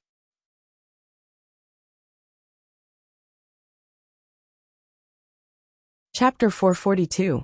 The emperor's gaze was so gentle that it could drown a person. Huijun seemed to be a little shy from his gaze and turned her face away slightly. Beloved, the person I love the most is you, the emperor said affectionately. Huijun blushed and immediately thought of something. She said, You don't blame me anymore? When did I blame you? The Dongqing emperor said, That's all that unfilial son's fault. Why should I blame you? Huijun's heart calmed down. She blushed shyly, which made people's throats itch. Then what about Prince Changsho? He's leading troops and has a fake imperial edict forged by the fourth prince. It's okay. I'll send someone to ask him to go back. If he refuses, haha. The Dongqing emperor comforted Huijun gently. Don't be afraid. I wish I could hurt myself, but I can't bear to hurt you. Why are you so stupid? Take good care of yourself and give birth to 8 or 10 royal children for me in the future. Huijun was extremely shy when she heard this. Of course, she was laughing nonstop in her heart. She would rather give birth to a pig's child than this disgusting animal in front of her. Looking at the emperor's back as he left, Huijun, who was originally weak, snorted coldly and fell asleep on her side. When the earthquake in Shangjing happened, Wuma Jun asked her to find a way to get the emperor's private seal. She used all kinds of excuses to delay it for more than a month. She would be distracted from time to time in front of the emperor, her eyes filled with struggle and pain. Later, Wuma Jun was forced into a corner. She had to steal the emperor's private seal and fool around with him again. That night she secretly asked someone to get an abortion pill. Of course, she was definitely not pregnant. After all, her body had been ruined in her early years. Perhaps she would never have the chance to be a mother in this lifetime, so it was fine to take the abortion pill. However, her carelessness was discovered by the emperor. Under his relentless questioning, she painfully revealed that Wuma Jun had forced himself on her during the day. She also revealed that Wuma Jun had asked for the emperor's private seal. In order to prevent Wuma Jun from being eliminated so quickly, she begged the emperor not to pursue this matter. For this, she put in a lot of effort. She drank medicine and tried to commit suicide. In any case, she wouldn't die. The people the emperor had arranged to be by her side wouldn't let anything happen to her. Therefore, Huijun was having a good time. The emperor, on the other hand, was exhausted. Perhaps the emperor also wanted to see what Wuma Jun was going to do with his personal seal. Perhaps her pleading had worked, so he had been holding it in for the past few days, until he accidentally received news that Prince Changsho had led his troops to Qinzhou. The emperor was instantly enraged, and that was what had happened just now. Huijun did not understand politics, but she knew one thing. It's easier to invite the devil in than to send him away. Prince Changsho rushed over from Kaifeng with hundreds of thousands of troops. He was ambitious, so how could he be willing to be sent back? It would be best if they fought until their faces were red and their necks were swollen. Their brothers would quarrel with each other, and they would not be in the mood to care about the news from the north. She would find a way to kill anything that could threaten her Langjun in the cradle. For example, the ambitious princess of the northern borderline. Guijun used her status to torment her. His mind was filled with all sorts of nonsense. Guijun yawned lazily. She thought about whether she should jump into the water to commit suicide tomorrow, or continue to lie in bed and pretend to be pitiful. When she thought of Wuma Jun and his son, she secretly rolled her eyes. How could such filthy people be the noblest royal family in the world? Guijun did not like palace fights. In addition, the emperor valued her. He slowly arranged for more and more confidants. The conspiracies in the harem could not be used in front of her. However, as an arrogant and pampered imperial concubine, it did not mean that she would not cause trouble for others. It was boring on the road. Bullying the emperor's beautiful concubines and the old and faded empress became her daily routine. Bring me the bronze mirror. Guijun had just fallen asleep when she thought of something. She ordered the palace maid to bring the bronze mirror. Her body was getting healthier. In order to maintain her sickly appearance, she did not torment herself into a serious illness. Instead, the palace maids around her fell ill one after another. She opened her watery eyes and saw that the woman in the mirror was still as beautiful as ever. She sighed faintly. Why was there such a stunning beauty in the world? Daily narcissism, 1/1 completed. Guijun was not a person who paid much attention to her appearance. However, she faintly realized that such a perfect body had something to do with her Langjun. What kind of method could make a person with average looks become a beauty that could cause the downfall of a city? Guijun felt that this was probably the method of a deity. Thus, she slowly began to pay attention to herself in the mirror. She compared herself in the mirror with the one in her memory. Gradually, she developed the habit of looking at herself in the mirror. She enjoyed it very much. Wuma Jun's injuries were serious. He was unconscious for most of the night. The medical officer used the best medicine to pull him back from the gates of hell. Seeing that Wuma Jun had woken up, Lu Huan heaved a sigh of relief. Husband, you're awake. She was only 13 years old. Her figure was petite and weak. However, her belly was very big. It was only 5 months, but her belly was bulging like a balloon. It was as if she had been pregnant for 8 or 9 months. It made people feel heavy just by looking at her. If an ordinary woman was pregnant with such a big belly, her complexion would not be good. However, Lu Huan was different. Her complexion was getting better day by day. Even her footsteps were lighter. Many servants secretly suspected that there was a problem with the 4th imperial concubine's belly. Could it be a fake pregnancy? Before this ridiculous rumor could spread, Lu Huan had already dragged the person out and beaten him to death. She was pregnant with the precious royal grandson, who said that it was a fake pregnancy.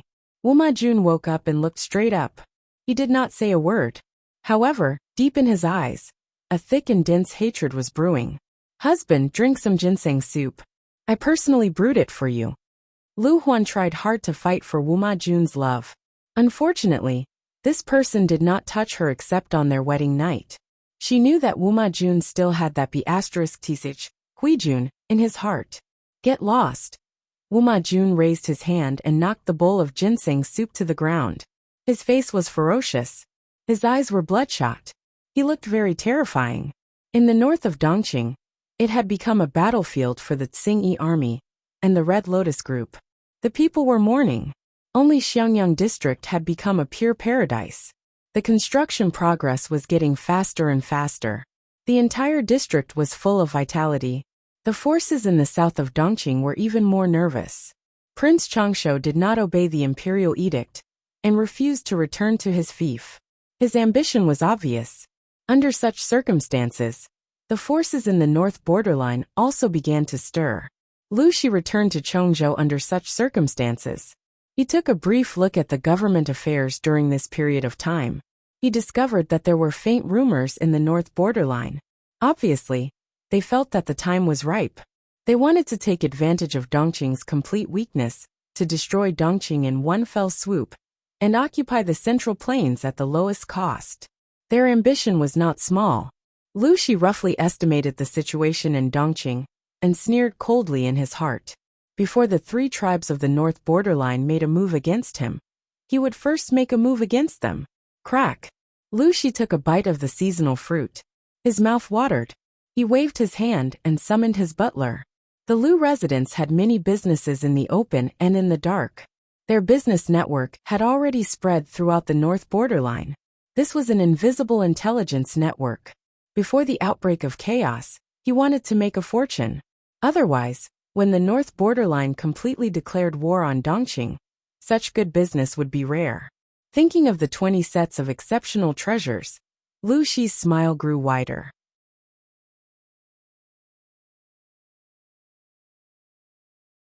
Chapter 443. The northern borderline was vast and had a small population.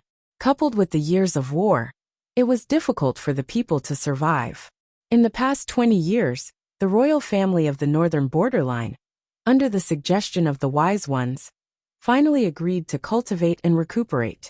They encouraged the people to have children and actively opened up business and trade with neighboring countries. Without a doubt, this policy was very correct. Today, the three tribes of the northern borderline were prosperous and lively. The country was extremely powerful. More than a decade ago, they launched a sneak attack on the border of Dongqing and took over the three cities of Chongzhou and Shangyu County. This made the northern borderline arrogant. They even thought that they had the absolute power to enter the Central Plains. After all, Dongqing was too weak now.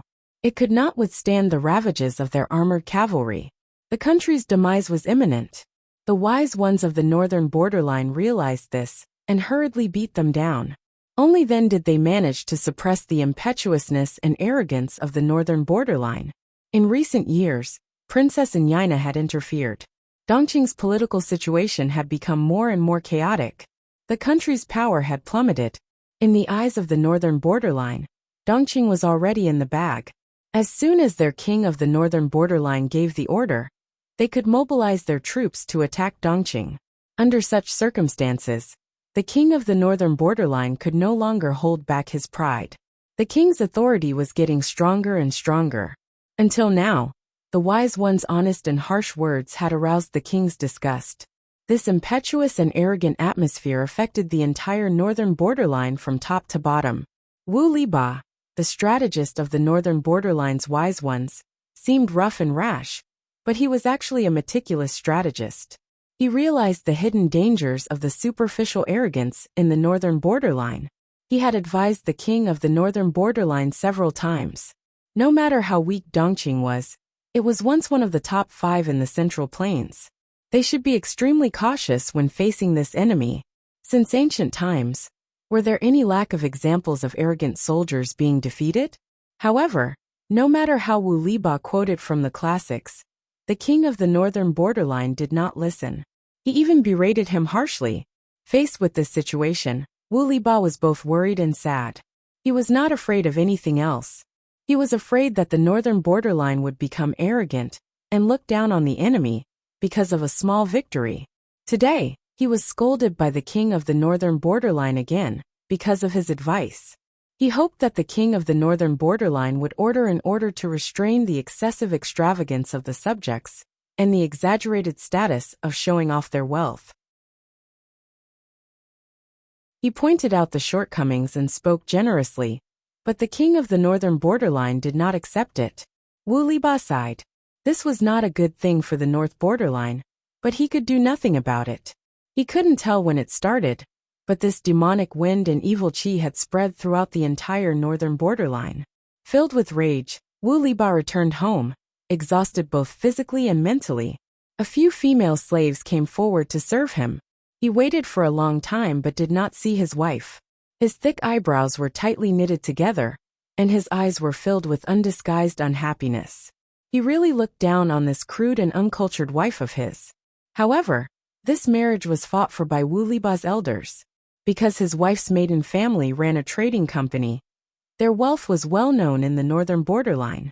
When he marched to war, he needed the help of this generous wife to supply his rations. On account of this, Wu Liba felt that he could still tolerate this wife. However, men, especially men from the northern borderline, which one of them didn't want a shrewish wife to be gentle to them? This was a thought that even Wu Liba could not avoid. He had a strong desire to possess and control his wife. If he returned home one day and did not see his wife, Wu Liba's mood would become very bad. The northern borderline did not value a woman's chastity. There was no such thing as loyalty between husband and wife. If the wife was not satisfied with or did not like her husband, she might turn around and have an affair or keep a gigolo. Wu Liba believed that he was well versed in the culture of the Central Plains. Of course, he could not accept his wife climbing over the wall to find a man. Whenever his wife was not within his sight, Wu Liba could not help but worry that she was fooling around with a gigolo. He was in a bad mood and asked the female slave in a gruff voice, "Where did Madam go?" The female slave replied with trepidation, "Madam went out with a few other noble ladies. She will be back in about 4 hours." Hearing this, Wu Liba's mood became even worse. He snorted angrily, "Lead the way, let's go take a look." His wife was already crude and uncultured. If she mingled with those women, how could her upbringing be good? At this moment, Wu Liba's wife was shopping heroically. Yes, shopping. When people went out to shop, they did not buy the good ones, only the expensive ones. One person could buy up an entire street. Her family was rich, and the northern borderline valued women very much. Hence, Wu Liba's wife did not lack money. Moreover, her husband was a brave general of the northern borderline. He was from the Wise One's clan and was highly respected. Even the king of the northern borderline had to treat him with respect. Wu Liba's wife's life could not be more comfortable. When she was bored, she would bring a group of sisters to sweep the streets. Now a group of northern borderline noble ladies were eagerly waiting for the treasure house's shopkeeper to deliver the treasures. "Ladies, sorry to keep you waiting." The treasure house's shopkeeper was of mixed blood. He had the gentleness and elegance of a man from the Central Plains, but also the boldness and valiance of a man from the northern borderline. If not for the fact that he was already 45 years old and had a few granddaughters and grandsons, many high-ranking officials in the northern borderline would not be at ease to let their wives frequent the treasure house. This man was too charismatic. If he were to sleep with his wife while shopping, it would be a grievance. The shop often sold precious smuggled goods. This was also the favorite place of the northern borderline's aristocrats, because the goods were good and expensive. The man held a box steadily in both hands. His slightly thin lips spoke in an elegant and tactful tone. These noble ladies even dared to press their husbands to the ground and beat them up. Usually when they shouted, their voices could be heard from miles away. However, in front of this elegant middle-aged man, they could not help but display the demeanor of a lady. They patiently waited for him to slowly open the box and reveal the rare treasures inside. "This is a colored glazeware. Ladies, please take a look." After the box was opened, the ladies' eyes were all attracted by the items lying quietly in the box. Wu Liba's wife only came to her senses after a while. She opened her mouth and asked, "Mr. Shopkeeper, how much are these treasures?" The shopkeeper said, "This is a set of teaware. The quality and workmanship are rare in the world. The price is a little expensive." Wu Liba's wife said with a smile, "Could it be that shopkeeper is worried that I cannot afford it?" The shopkeeper said, "Madam must be joking. Madam's family is rich enough to rival a country. Everyone in the Central Plains knows that. How could Madam not be able to afford it? Even if you really cannot afford it, for Madam's sake, this set of treasures should lower its price and beg you to take it away. A treasure should be matched with a beautiful woman. Only a beautiful woman like Madam can bring out its value." Madam Wu Liba's cheeks reddened. The smile on her face grew brighter. Shopkeeper is really getting better at talking. There was no woman who did not like to be praised. Madam Wu Liba was even more so.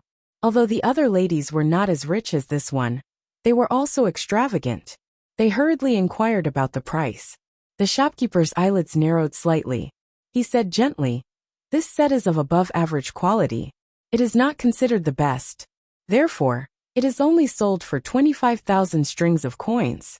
25,000 strings of coins? This price made many of the ladies hesitate. It was not that they could not afford it, but they felt that it was slightly expensive.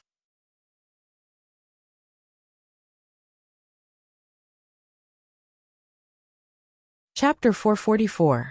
Why didn't he bring out the best? Of course, it was to test the lady's acceptance of these colored glaze wares. Otherwise, how could he set the highest price? The shopkeeper still had a smile on his face as he calmly pacified her.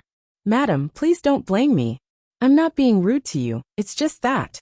Sigh, if this humble shop brought out the best treasures, it would raise your standards.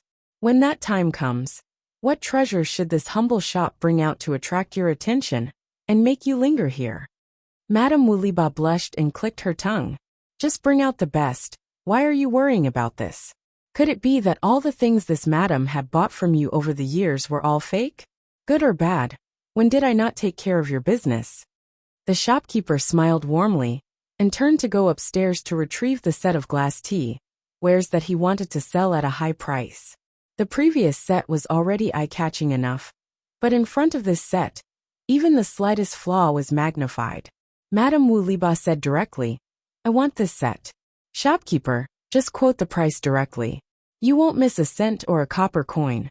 The shopkeeper smiled helplessly and said, if any businessman were to meet such an easygoing customer like you, he would wake up laughing even in his dreams.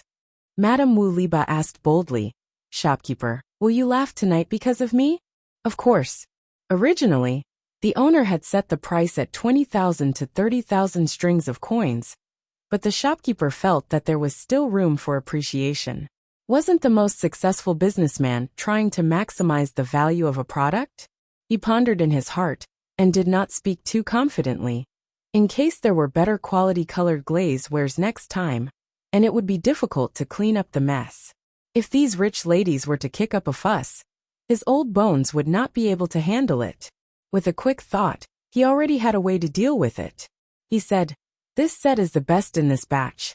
It's slightly more expensive than the previous set, 41,000 strings of coins. Madame Wuliba was not stupid. She understood the meaning behind his words. Shopkeeper, are you saying that there will be better colored glaze wares? How could that do? If she was going to buy, she had to buy the most expensive one. Only then would it match her status. The shopkeeper took out the prepared draft and said, Ladies, do you know the origin of these colored glaze wares? The madams shook their heads. I don't know. I've never heard of it. They were also used to seeing good things. There were not many treasures smuggled and sold in the treasure house, but there were almost none that were as beautiful as the colored glaze wares that could awaken their dead young girls' hearts with just a glance. Although colored glaze wares were a little expensive, it wasn't that they couldn't afford them. However, they had to buy things that were worth it, or else they would lose their value. There's a strange record of the Great Xia dynasty. There was a golden phoenix descending from the sky of the Plum region, and at the same time, a baby girl was born. This baby girl was one of the founding fathers of the Great Xia dynasty. After her death, she was conferred the title of Marquis of Inner Pass, Duke Su. The shopkeeper explained in detail to the madams. These colored glass artifacts were found at the place where the golden phoenix landed. Each one of them is magnificent. It's just that the person who discovered it was too crude and ignorant, causing some damage to the glazed artifact. It's no longer as stunning as it was before. Madame Wuliba was the most cultured among the madams, and she loved to show off her culture. She said, I've heard of this story before. It's said that Marquis of Inner Pass, Duke Su, had the life of a golden phoenix. She was a goddess who descended from the heavens. These colored glaze wares, could they be celestial items that came with Duke Su from the heavenly palace? The shopkeeper hesitated and said, I don't know about this. These colored glaze wares have been buried deep underground for hundreds of years. A while ago, the earthquake in Dongqing allowed them to see the light of day. The store had to expend a lot of resources to get a few sets of them. Now we're still thinking of ways to get more. The set in front of us is the best one in our shop's collection. When the madams heard this, they couldn't help but be surprised. Their already wavering hearts became even more one-sided. Even if they didn't have a legendary background, they were still tempted. Now that they heard this story, they wanted to snatch it. Madame Wuliba saw the expressions of the madams and secretly regretted it. Why did she mention celestial items for no reason? The shopkeeper took in their expressions and smiled warmly. Madam, do you want to buy them? Madame Wu Liba decisively made the decision. Without waiting for the others to speak, she said, "Of course I want to buy them. It's just 41,000 strings of coins. Shopkeeper, wrap them up and send them to my house. Also, if you have better colored glaze wares here, don't forget to inform me." The few madams actually wanted to buy them at a higher price. However, this treasure house had its own rules and wouldn't resell them. If they increased the price, they might even offend Madame Wu Liba. It really wasn't worth it. Every treasure had a price. If a customer was the first to buy it at the set price, even if the subsequent customers increased the price by 100 times, they wouldn't resell it. The few madams were regular customers. Of course, they knew the shopkeeper's temperament. The more upright he was, the more it showed his strength of character. He was obsessed with earning money, but he didn't stink of money. Many noble ladies from the north borderline wanted to invite him to be their guest. However, he was loyal to his wife. The Princess Royal of the North Borderline had also offered him an olive branch, but he wasn't moved. He had such strength of character, humor, looks, and talent. There wasn't a single part of him that wasn't good. How could he not be attractive? Another plump madam opened her mouth. "Shopkeeper, take out all the colored glaze wares here." The shopkeeper smiled and agreed. He personally brought them out. When the 9 sets of glass tea wares were lined up, the dazzling sight made even some madams who didn't have any intention of buying feel tempted. At this moment, there was only one thought in everyone's mind. Don't be afraid of the price. Buy. The shopkeeper had been dealing with these noble ladies for many years. He naturally knew their extravagant purchasing power. They always bought the most expensive and not the best. These 9 sets of glass tea wares, the cheapest was 23,000 strings of coins. Excluding Madame Wu Liba's set, the most expensive was 33,000 strings of coins. The few madams bought 5 sets and kept the 4 cheapest sets. The total was 146,000 strings of coins. Sigh, this money was easy to earn. It was even better than robbing. The shopkeeper sighed silently in his heart. He admired his young master even more. He had seen his old master Madame Gu's money-making methods. Ever since Madame Gu passed away, the shopkeeper had never seen someone who was more ruthless in earning money than robbing a bank. Until he met Madame Gu's child, he could only sigh with emotion. When Lu Shi asked him for help, his heart that had been dead for a long time came back to life. He loved to earn money, but he loved the thrill of tricking people even more. He had obviously slaughtered the customers until not even their bones were left, but the other party still felt that he had earned a lot. Based on Madame Gu's evaluation of him, it was probably because he had gained intellectual satisfaction from a mentally handicapped customer. In short, the feeling of superiority was indeed addicting to the shopkeeper.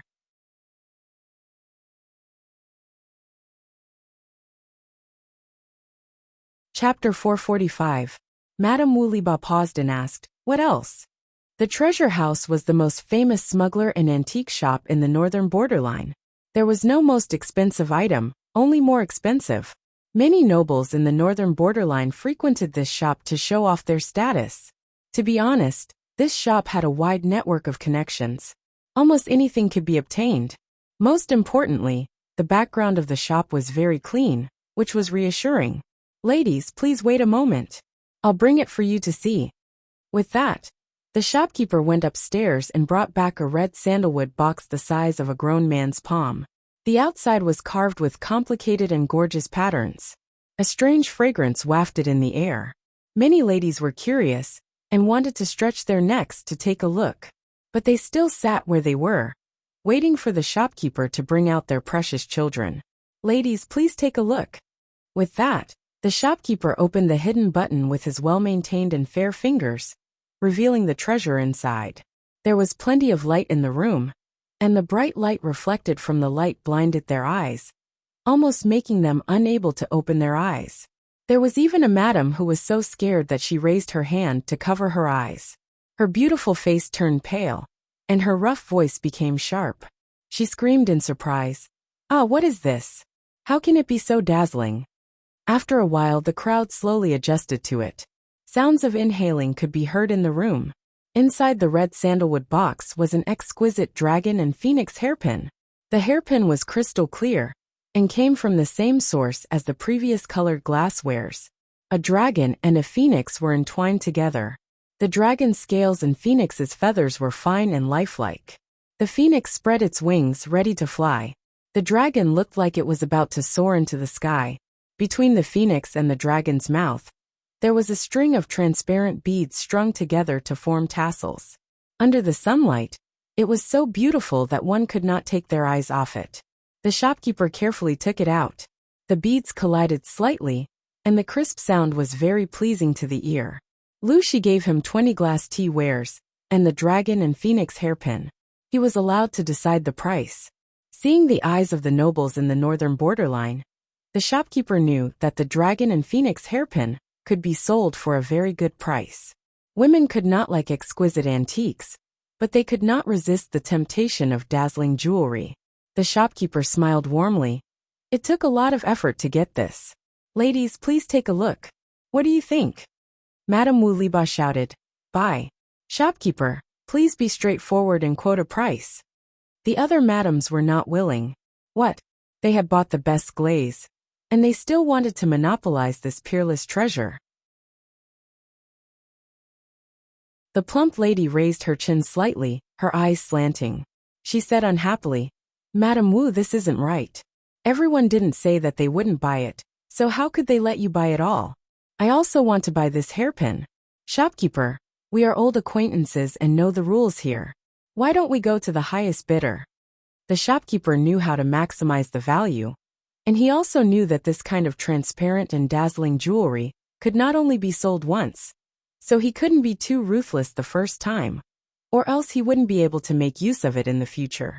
This principle was the same as raising pigs and only killing them during festivals. Because they were fat, it would feel good to slaughter them. Madams, please listen to me. There's news from my store that there's more than one piece of jewelry. The shopkeeper spoke up to ease the atmosphere. It's just that they're currently in someone else's hands. It'll take some time to get them. Madams, if you can wait for a while, then you can buy it again. Don't hurt the harmony. When the madams heard this, their expressions turned slightly better. They believed in the shopkeeper's ability, and indeed, he could get whatever he wanted. However, the earlier they bought, the earlier they could enjoy. There were only so many treasures, but there were many people fighting over them. When the reputation of this dragon phoenix hairpin spread, who knew how many northern borderline madams would want to buy it? How many competitors would there be then? Thinking of this, everyone had their own thoughts. At this moment, a familiar male voice came from outside. Madame Wu Liba's expression changed, and she was faintly unhappy. The shopkeeper secretly raised his eyebrows. He had long heard of the reputation of the northern borderline's fierce General Wu Liba. But this was the first time he had seen him in person. If it was an ordinary person, he would probably be so frightened that he would bow and scrape, or even make a fool of himself. But who was the shopkeeper? He had dealings with many northern borderline nobles. Back then, the Princess Royal of the northern borderline had a crush on him, and wanted him to be her guest. He had managed to deal with such a large entourage, so why would he be afraid of Wu Liba? On the other side, when Wu Liba found out that his wife had spent 41,000 strings of coins to buy a set of flashy but impractical items, his face turned green with anger. It's just something to scare people. You're quite generous, wife. You don't even know that you've been cheated, Wu Liba said. Madame Wu Liba snorted and rolled her eyes at her husband. Pointing at the set of glass tea sets, she said, You say that I've been cheated. Then why don't you tell me where they came from? Haven't you been to Dongqing and have a deep understanding of the customs and objects there? You can tell that they're not ordinary. Then why don't you take a look and see if they're treasures? Wu Liba was choked by his own wife and was momentarily speechless. His brown-black face was twisted together. After a long while he said embarrassedly, They look like porcelain. Nowadays, there was already the technology to bake porcelain. However, the porcelain that was produced was mostly of poor quality. There were crisscrossing cracks on the surface. There were not many that looked good, so most of the people in the Central Plains still use pottery. As for porcelain, Wu Liba kept a set in his study. He often played with it. Porcelain was considered a luxury item in the Central Plains. The shopkeeper curled his lips and said in a warm voice, "Porcelain is mostly green or gray in color. It's of poor quality and is made from ordinary clay. Although I don't know what material is used to make these colored glasswares, they are clear and shiny. The texture is crisp and does not look like something from the mortal world. How can mere porcelain be compared to them?" Wu Liba heard this and could not explain it. He had some understanding of the things in the Central Plains, but he had indeed never seen anything made of this material. The color of the clay on the ground was mostly gray, black, yellow and brown. It was impossible to make it transparent. Madame Wu Liba saw that he could not say anything and said angrily, "It's not your money. Why are you so distressed?" Wu Liba became more and more embarrassed, but he did not dare to argue with his wife, lest others laugh at him. Seeing the shopkeeper frown and lower his eyes, he became even angrier. The culture of the North Borderline was so superficial and extravagant. It was impossible to avoid this treasure house. Even if other similar shops popped up like mushrooms after the rain, the treasure house still sat firmly on the fishing platform. Who knew how much money it had earned over the years? Wu Liba was furious. "It's you scoundrels who make the North Borderline so luxurious." The shopkeeper said smoothly, "General, you are wrong. Life is short. You have tens of thousands of taels of silver at home. You can enjoy delicacies from the land and sea. Why do you still have to live like this? Your wife is of high status. Her clothes and daily necessities should be in line with her status. Otherwise, how is this different from wearing silk clothes and walking at night?" The shopkeeper's words could also be translated as, "You don't have money to buy for your wife. Your wife will buy for herself. Why are you blabbering?"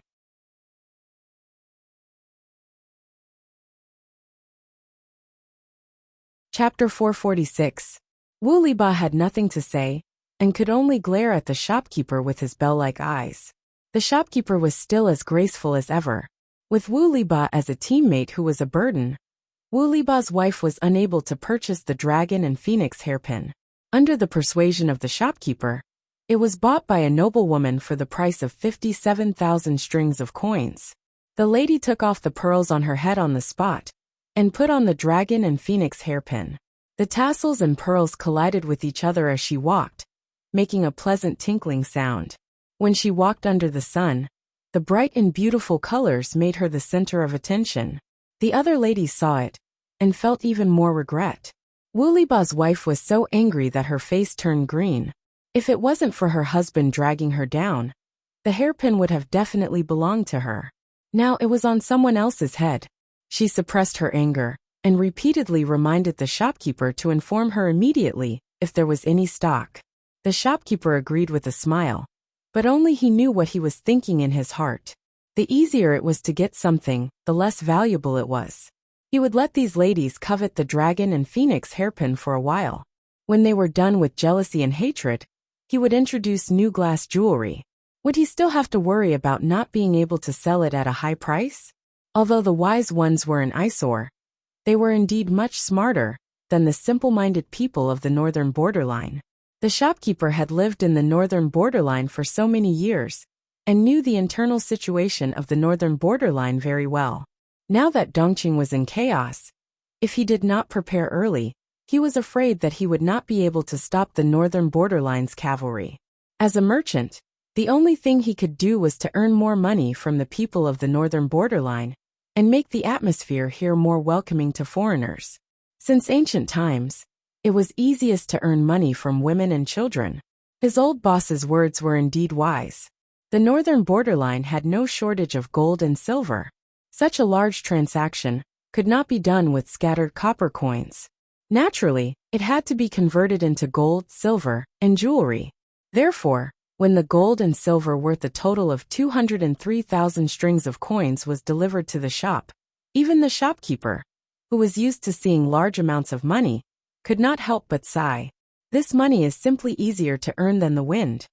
Because the treasure house did a lot of smuggling business, there was a price difference between the two places.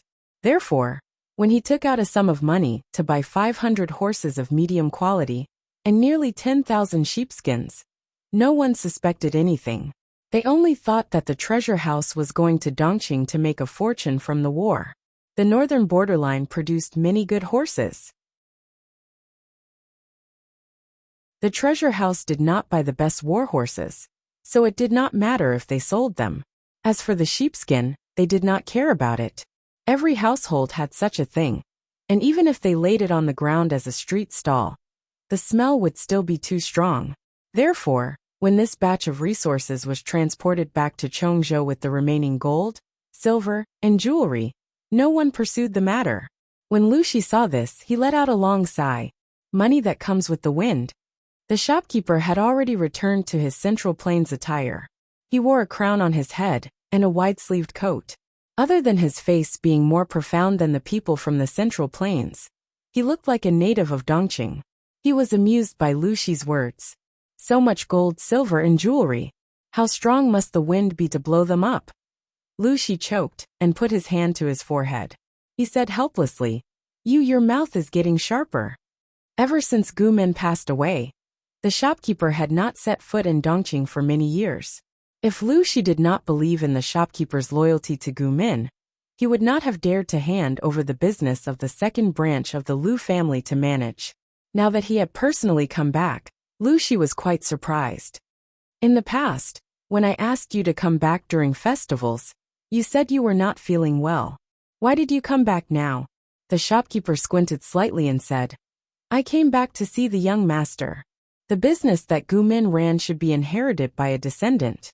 The shopkeeper had been quite worried before, but now he was not.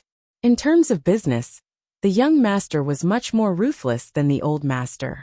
The old master was at least doing proper business, but the young master was directly robbing. Lu Shi asked, What about these sheepskins and horses? The shopkeeper said softly, In another month, the weather will start to turn cold. The earthquake in Dongqing has turned the north into a shuraba. The people have lost their homes. How much money can they bring with them? This winter will not be easy. These sheepskins are cheap.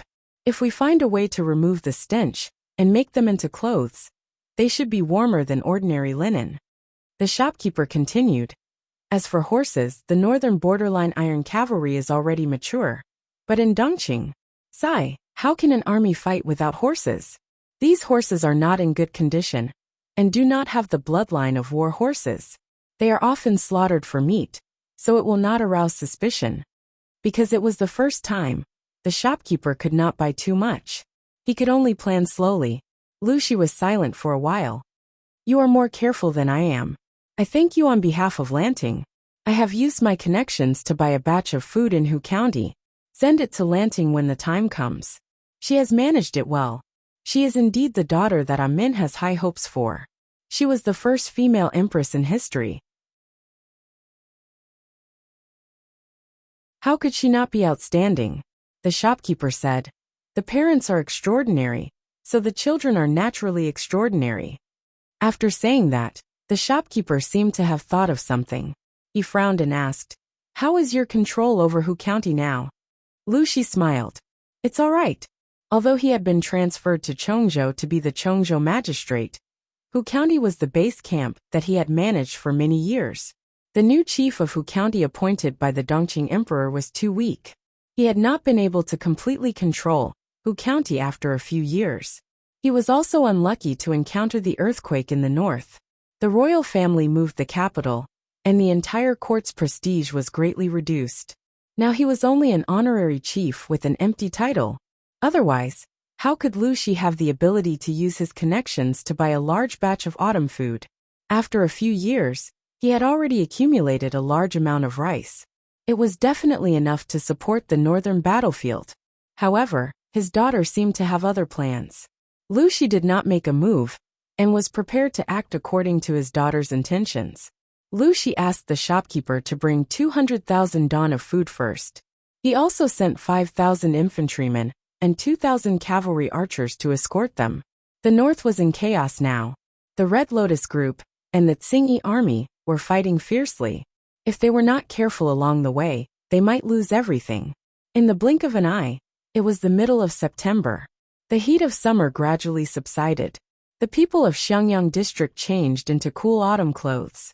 Feng Jin's Changxing was already 5 months old. She was lively and active. She could often roll from one corner of the room to the other. She was also impatient to stay in the house. She often wanted to roll out of the room. When the maidservants wanted to carry her, she would make a squeaking sound and slap their hands. If they carried her stubbornly, her crying voice could be heard far away. She still cried without tears. Over time, Feng Jin and his wife also let the child be. However, they never expected that the older the child, the more willful her temperament became. For example, today, she especially clung to Feng Jin. She hugged his sleeves and refused to let go. She tried her best to crawl into his sleeves. Jingxian, carry Changxing away. If I don't go to the government office, Lanting will mock me again. Changxing probably understood the meaning of Feng Jin's words. She held her mouth and silently wept. Tears fell one by one. She did not cry or howl. She looked at Feng Jin silently and cried silently. After a while, she became a tearful person. Wei Jingxian's heart ached. She really could not bear to see her child cry. She could only say dotingly, "Should we hide Changxing and bring her over?"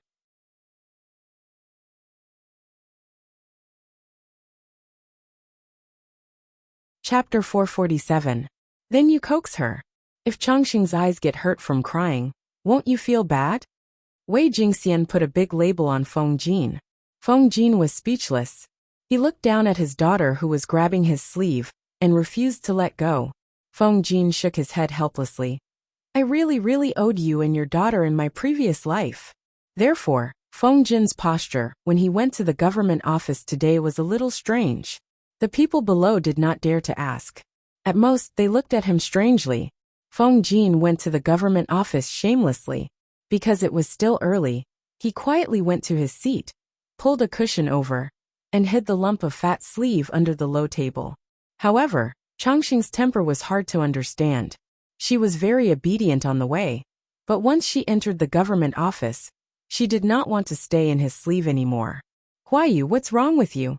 Qiguan Rank's work was about to end. Nearly 80% of the people had completed their registration. His work was not so rushed. He simply slowed down his pace and no longer worked overtime crazily. He ate and slept well every day. After a few days, his thin and sunken cheeks had also regained some flesh. He looked a little more plump, and his complexion was rosy. Therefore, during this period, the first person to come to the government office was often not him, but either Feng Jin or Su Ku. Feng Jin felt his daughter struggling, and his expression changed slightly. No, nothing. He was about to grab his little daughter back, but she rolled out of his sleeve unexpectedly. Qiguan Rang was shocked. He looked at Feng Jin, then looked at the chubby girl. He opened his mouth, but could not say anything for a long time. I didn't expect that you, Feng Huayu, are also involved in human trafficking, right? Qiguan Rang's mind changed. He had clearly guessed the identity of the little girl, but he still laughed and joked. Feng Jin's face turned red. He simply gave up and closed his eyes to admit it. Changxing is too clingy. This morning, she grabbed my sleeve and refused to let go. After crying silently for a quarter of an hour, I really could not bear to bring her here. She is very obedient. She doesn't even cry normally. If you give her something, she can play with it for a long time. Qiguan Rang reached out to Changxing. I didn't say that your daughter is noisy. Come, eldest niece, let Uncle Qiguan hug you. Qiguan Rang was actually very fond of children. His first wife had passed away due to illness and did not leave behind any children. Later on, he married Master Wei Yuan's eldest concubine's daughter. The two of them were very loving after their marriage and only gave birth to a daughter 2 years later. However, he felt that it was chaotic outside and did not bring the mother and daughter with him when he left Chongzhou. Changxing was friendly and bold. She climbed up Qiguan Rang's clothes. Her movements were swift. Her hands and feet are really strong. Sister-in-law is really good at raising children.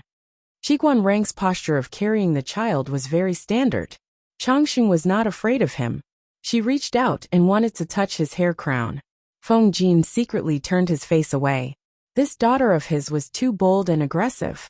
She did not have the slightest hint of gentleness that a woman of the Feng family should have.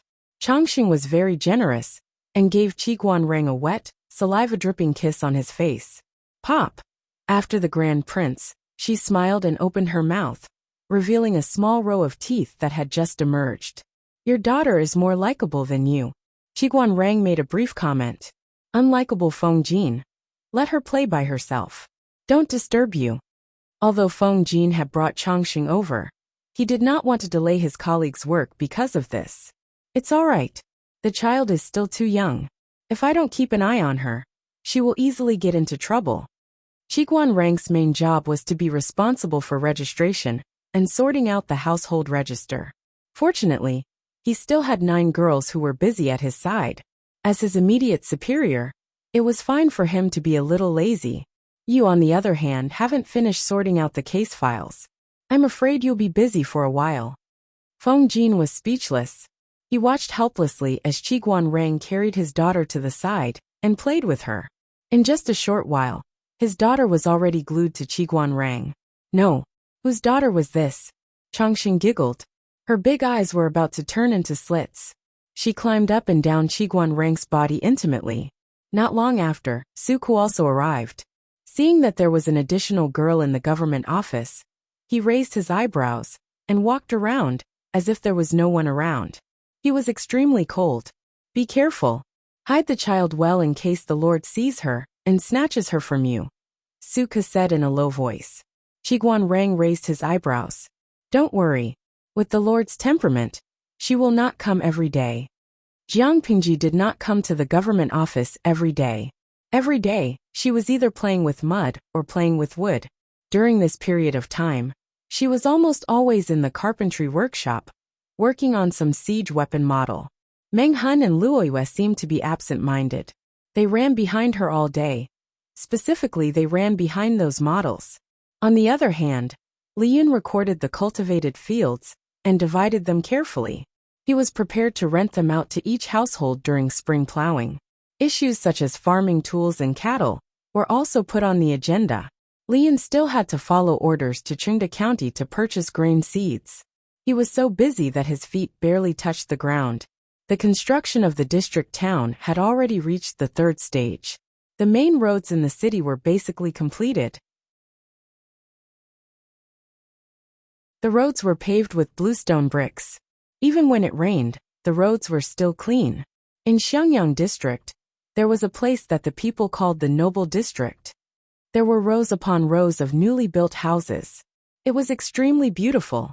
Speaking of the Noble District, one had to mention the 20 girls that Jiang Pingji had previously taken in. Most of them came from wealthy families or country gentlemen's families. Jiang Pingji returned their family property to them after settling the accounts. They expressed that they were willing to pay for a new house. After all, their old houses had been destroyed. Some of the land had been reclaimed by the district headquarters. They had nowhere to go. Seeing the new house that was being built uniformly, everyone was tempted. You are now considered a part of the district headquarters. You have helped the district headquarters greatly. Indeed, you should be rewarded according to your contributions. Let's do it this way. The 5th batch of 2-level houses will be built for 4,000 strings of coins each. If you can't afford it, you can pay a deposit first, and the rest will be paid in installments. If you agree, I will sign a new contract for you. Faced with the requests of the girls, Jiang Pingji thought for a while and came up with a compromise. Do you have any thoughts of entering the district headquarters to work? You can choose to pay with grain or money of equivalent value. They could still manage the manpower they had now, but when their territory expanded in the future, they would probably go crazy with work. Taking advantage of the buffer time, they should first train a group of people. If they needed more people in the future, they could directly send them over. Just thinking about it made them happy. The girls listened to Jiang Pingji's suggestion and opened their eyes wide in surprise. During this period of time working in the district headquarters, the hard work had diverted their attention. It had more or less soothed the hurt they had suffered from the Tsingy army. Although it was very tiring, the girls quite liked the feeling of working on their own. It was much more fulfilling than staying in the backyard. Hearing that they could receive a monthly salary, they were even more tempted. Some of them agreed on the spot. Others also agreed after some hesitation. Without Jiang Pingji, they would have long been tortured to death by the Tsingyi army. Even if they did not die, their family property would have fallen into the hands of other clansmen. Lonely women who had lost their chastity could hardly survive in today's world. The young district magistrate in front of them gave them a chance. Only fools would not seize it. If they had a position in the district magistrate, the shameless elders in the clan would not be able to force them to do anything. Without much effort, Jiang Pingji recruited another 23 literate and good employees. They were deeply grateful to her. They would not complain no matter how late they worked. They rushed to do any paperwork. You're tuning in to the Li Mei's Wuxia Whispers YouTube channel. We're so grateful for your support. And don't forget to subscribe to join us on this incredible journey through captivating stories. Your generosity through donations truly makes a world of difference, as it's the primary source of revenue that allows me to expand and enhance this channel for you. Thank you from the bottom of my heart for being a part of this adventure.